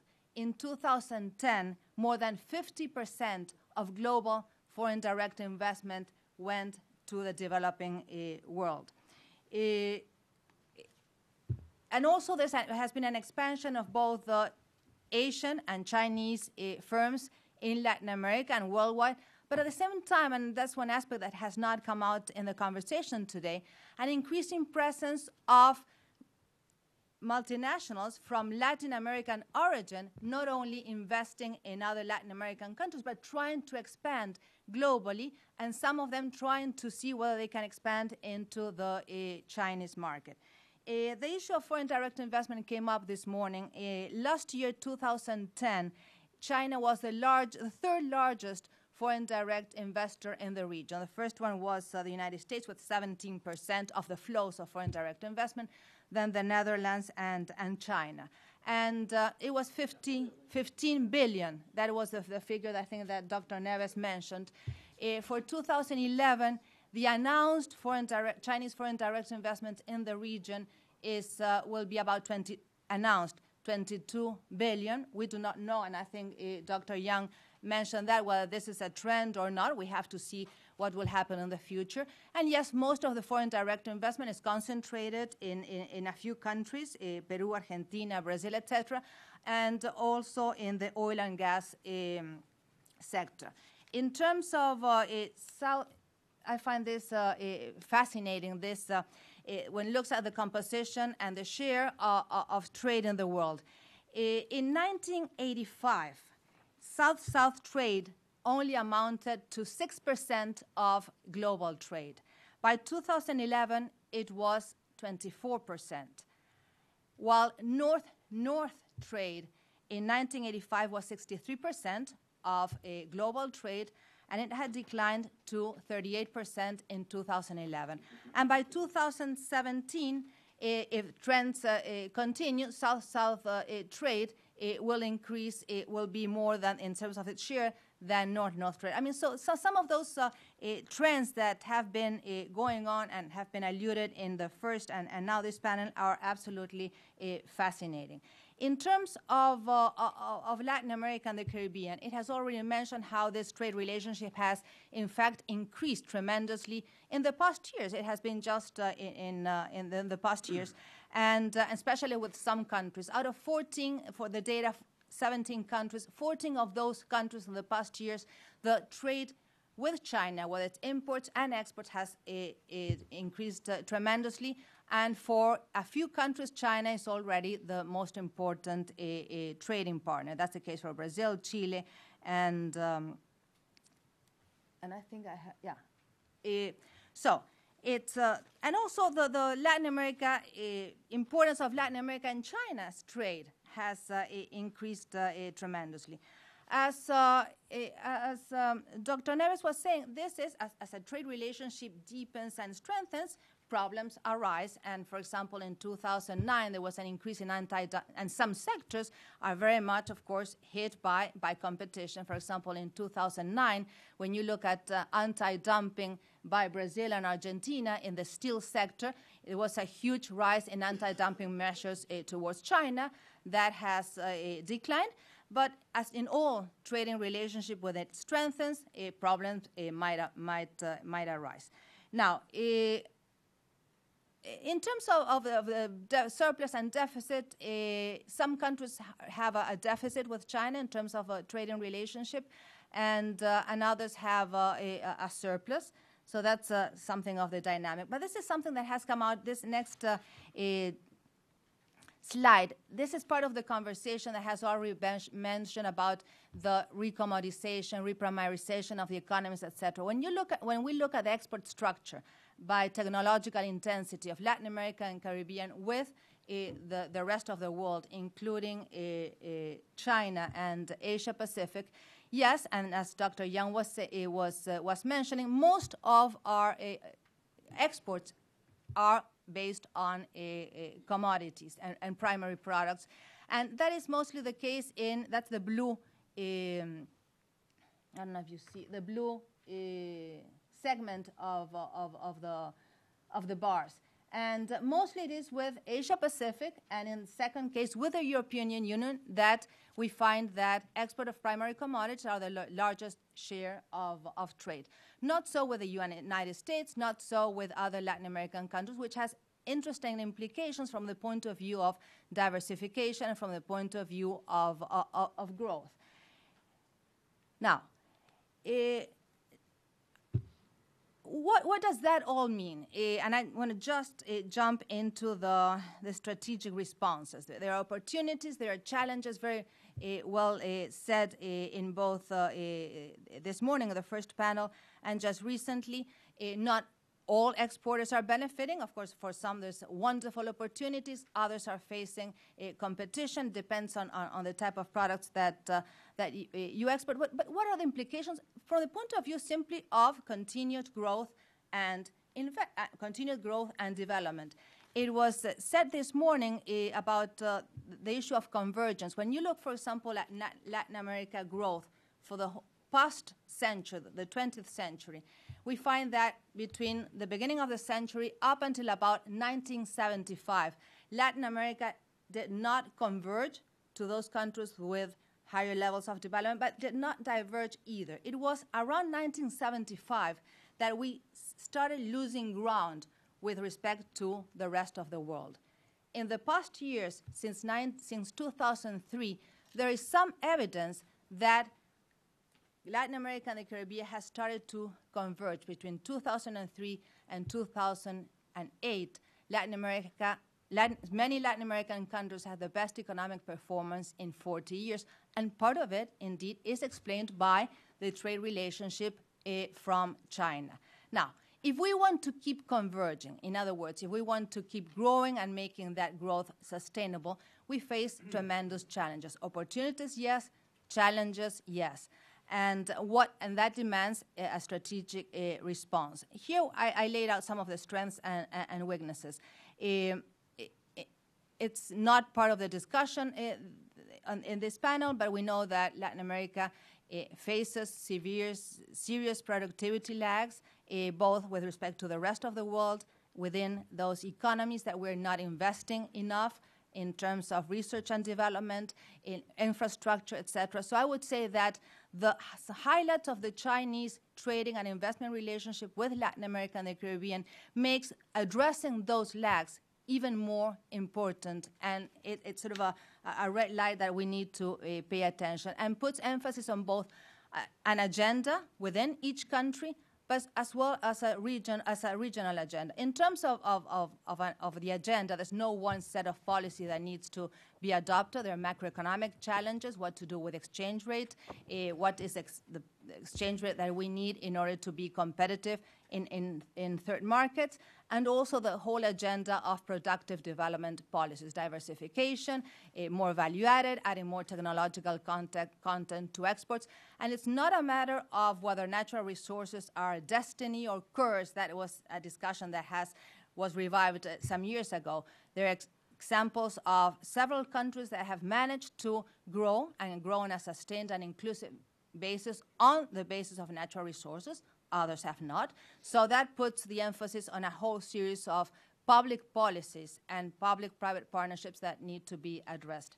But aside from the domestic agenda, I would say that there's a regional response and strategic regional or sub-regional response that needs further attention on the basis of dealing with infrastructure, with logistics, with all those things that we're very much aware that need to be tackled, probably with a greater degree of intensity and a greater degree of urgency. So let me finish there so we have some time for comments and questions and all that. Thank you very much.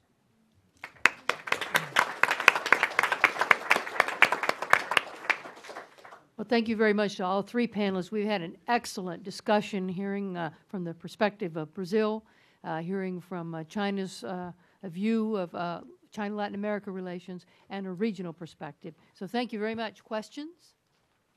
Question here. Yes. Yes. Hi, I'm Rick McGregor from the Defense Department. Forgive me, I'm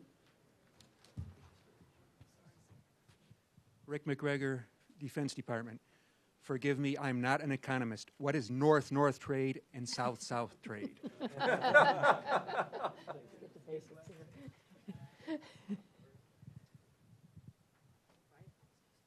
I'm sorry about that. It's I mean, developing countries, in the way we elaborated that those tables and diagrams, etc., is developing world versus industrialized world. Those are the categories that we use. And then with North countries... North is industrialized developed, and yes, South yes. developing. Yes. So would South be Latin American countries trading with each other? Exactly, with China, with Africa, with the developing world, yes. Oh, so it's not North geographically it's not accurate geographic, because that's why, because India and China, although they're considered the global South, meaning the developing world, or they were a third world during the Cold War, they are actually in the northern hemisphere. Yeah, China is actually in the northern hemisphere. Exactly, but yes. China trading with Latin America would only actually be South. Only South America and Australia are in the South, but Australia will not be a South country. Okay. Thank you. Thank you very much.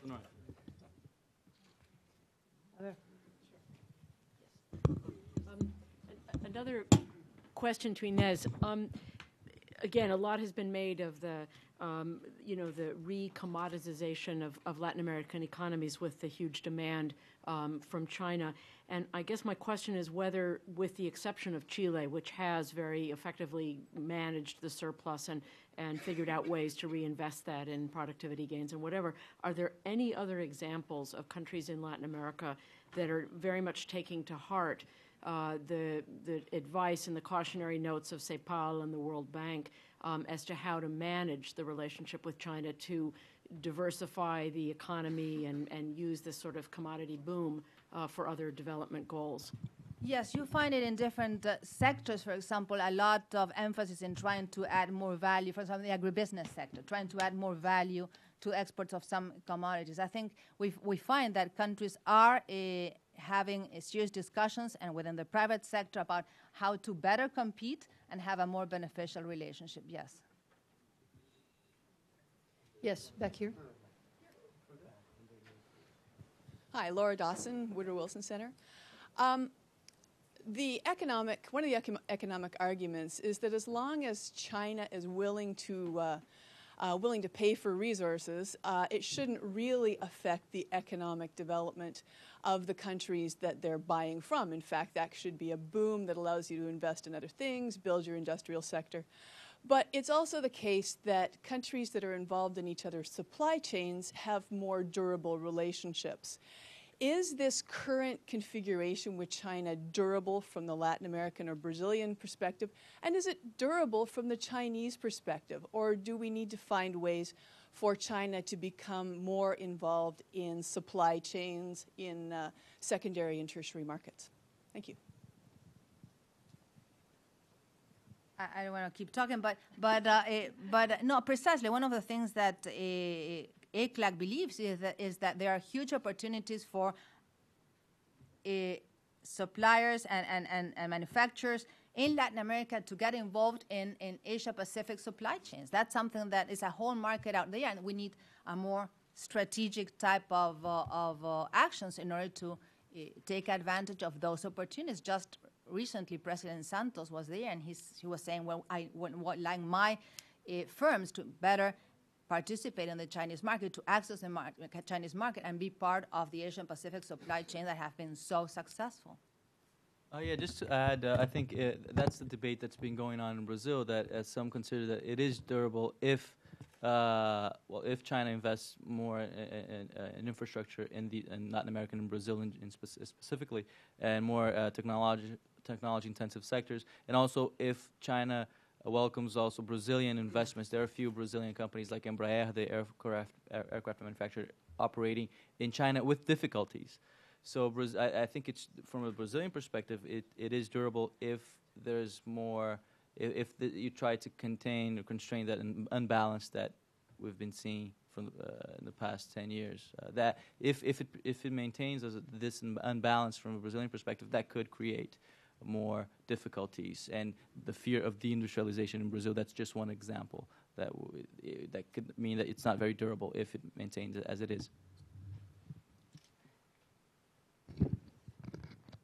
I have a point of view that that in order to promote the bilateral China-Latin American relations, a common position of Latin American countries, I think, is important. Despite that, Latin American is consisted of different countries and different situations. I think if Latin American countries can form a common strategy, form trade and economic policy toward China, I think the bilateral relationship will be improved.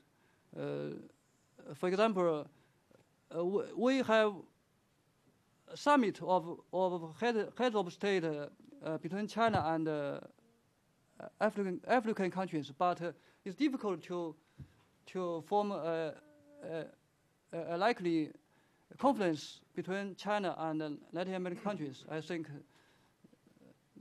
this affects bilateral relationships. Dr. Wise? Thank you, Lynn. Carol Wise, professor of political economy at, where am I? University of Southern California, School of International Relations. Completely other scene here. But used to be in Washington for 10 years, so it's so nice to be back here. These discussions, just to follow up on, I think, Laura Dawson, I think that it cuts both ways so clearly, because I had the chance to visit Argentina, Peru, Chile, Brazil last summer and interview people about these issues, and in Sao Paulo, speak to some of these people in the industrial sector. And also I'm on the border of California, Mexico, so we've been working a lot with our business school in the Mexican sectors, these value chains and whatnot. And what you see is a division between the industrial sectors, where the biggest crybabies in Mexico are the ones that are importing the higher value, cheaper Chinese intermediate products, and the ones that are the most competitive and the ones that are most likely to get in to the Chinese supply chains. The biggest crybabies in Sao Paulo, they're even bigger than the ones in Mexico, but they're not importing from the Chinese. They're crying for protection. And I'm sorry, I mean, we did this here too. It's just, I don't like protectionists. But, I mean, they're crying, and they're getting some protection, these non-conditional import licenses, and the Argentines are doing it. So it works both ways. It's hard to get into other markets. I see the Chinese trying to get into a very lucrative frontier in northern Mexico, which is the auto supply chain, the NAFTA auto supply chain between the U.S. and Mexico. And the Chinese have come, at least one major, is it FAW, major Chinese auto company came. They weren't well prepared, and the Mexicans weren't well prepared. And, it was just... nobody was really connecting. It fell apart. But the next time, or maybe the time after, it isn't going to fall apart. This is also new. I mean, I think that, say, 5 years down the line, we're going to see some of these synapses firing. I think we could see some very exciting supply chain action and really higher value added coming out. And just one last thing I want to say, all this stuff about, we've gone back to exporting primary goods and importing industrial goods in Latin America. The only country that has a negative terms of trade, that is to say that they're exporting primary goods than they are industrial goods, is Chile. Everybody else, including Brazil, your terms of trade is very positive with regard to exporting more to the world in terms of manufacturers than you are primary goods. And that's completely different from the past. That says a lot about the industrial strength. Thank you. Comments on that? I agree with what you said. It's not just a concern in Brazil that it's a possible trend. It's not a reality right now, deindustrialization, but just a concern that, not that the past is going to repeat itself, but, because it doesn't, of course, but it shows just an imbalanced relationship. And Brazil, yes, Brazil has been trying to, as I mentioned before, Brazilian companies like Embraer, the aircraft company operating in China, that for Brazil is an example of how this relationship is much more complex and not very simple. But Brazil has had some difficulties in that area. Embraer was going to close down this year, and they've been trying to not closing down because they're seeing some resistance also from the Chinese, some protectionists from China in regarding Brazilian manufactured goods and investments there. Another point, in the aggregate, when you compare the data, Latin America 15, 20 years ago was more diversified. The issue with diversification is when you look at the composition of trade between most countries and China, it's concentrated in just a few products. And the problem, it's not a problem with that because, of course, you have been benefiting and exporting, but generally there are some benefits associated with economic growth that come out from diversification. And aside from the issue that you want to sort of have less dependence just in case if demand slows down. So I think that's the issue that most countries, that in the future, we want this to be sustainable in 10, 15, 20 years, and it's very hard to predict what will happen in terms of demand for natural resources, the issue of diversification, whether it's in natural resources or manufacturing, is still crucial for exporting countries. I want to make three quick comments on this last exchange, if I may. One is that trade is about exchanging what you have for what you don't. If you go back to your first slide, you could look at the China comparisons, what China doesn't have and what Latin America has. China has 20% of the world's people, 7.5% of the world's arable land, and 6.5% of the world's water. And in Latin America, those proportions are inverted, essentially. So there is a question of comparative advantage that is structural in nature and is not going to go away. And the question is really, what use do Latin American countries make of the economic benefit that they get from exploiting these comparative advantages? Do they do other things? Second point is, this is durable. Let me give you a concrete example from a commercial set of relationships that I had in China in 2002. At that time, China was producing 220 million tons of steel a year and importing 60. The head of the Iron and Steel Association told me that by the end of the decade, China would be producing 500 million tons, or maybe more, of steel. By comparison, the U.S. produces about 90 million tons. Japan, about 100 million tons. And I asked him how long this could go on. And his answer was, in the United States, he said, steel is a capital good. It is recyclable indefinitely. Once it's produced, it's never thrown away. In the United States, you have cumulatively produced 7.5 billion tons of steel. In China, we have produced 2 billion tons of steel. To reach your per capita level, which we eventually will, we have to produce, these are his figures, and I haven't checked the math, 32 billion tons of steel. That means for the next 50 to 60 years, we have to produce 500 million tons or more of steel every year. So yes, this is durable, and the demand for resources is not going to go away, even if they become more expensive. And the third comment is that it is the nature of supply chains that they involve more than two countries. They involve 3 countries, 4, 5, 6, 7 countries. And the question is, again, what is your comparative advantage in that chain? And I think this is a major question for particularly Mexico, given its relationship with the rest of the North American market. But it's also a question for Brazil and everybody else. And if iPads are indeed made in Brazil by a Chinese company, you're already seeing the beginning of this kind of supply chain relationship develop, and that too is durable, I think. Thank you very much. Any final comments from the panel before we conclude?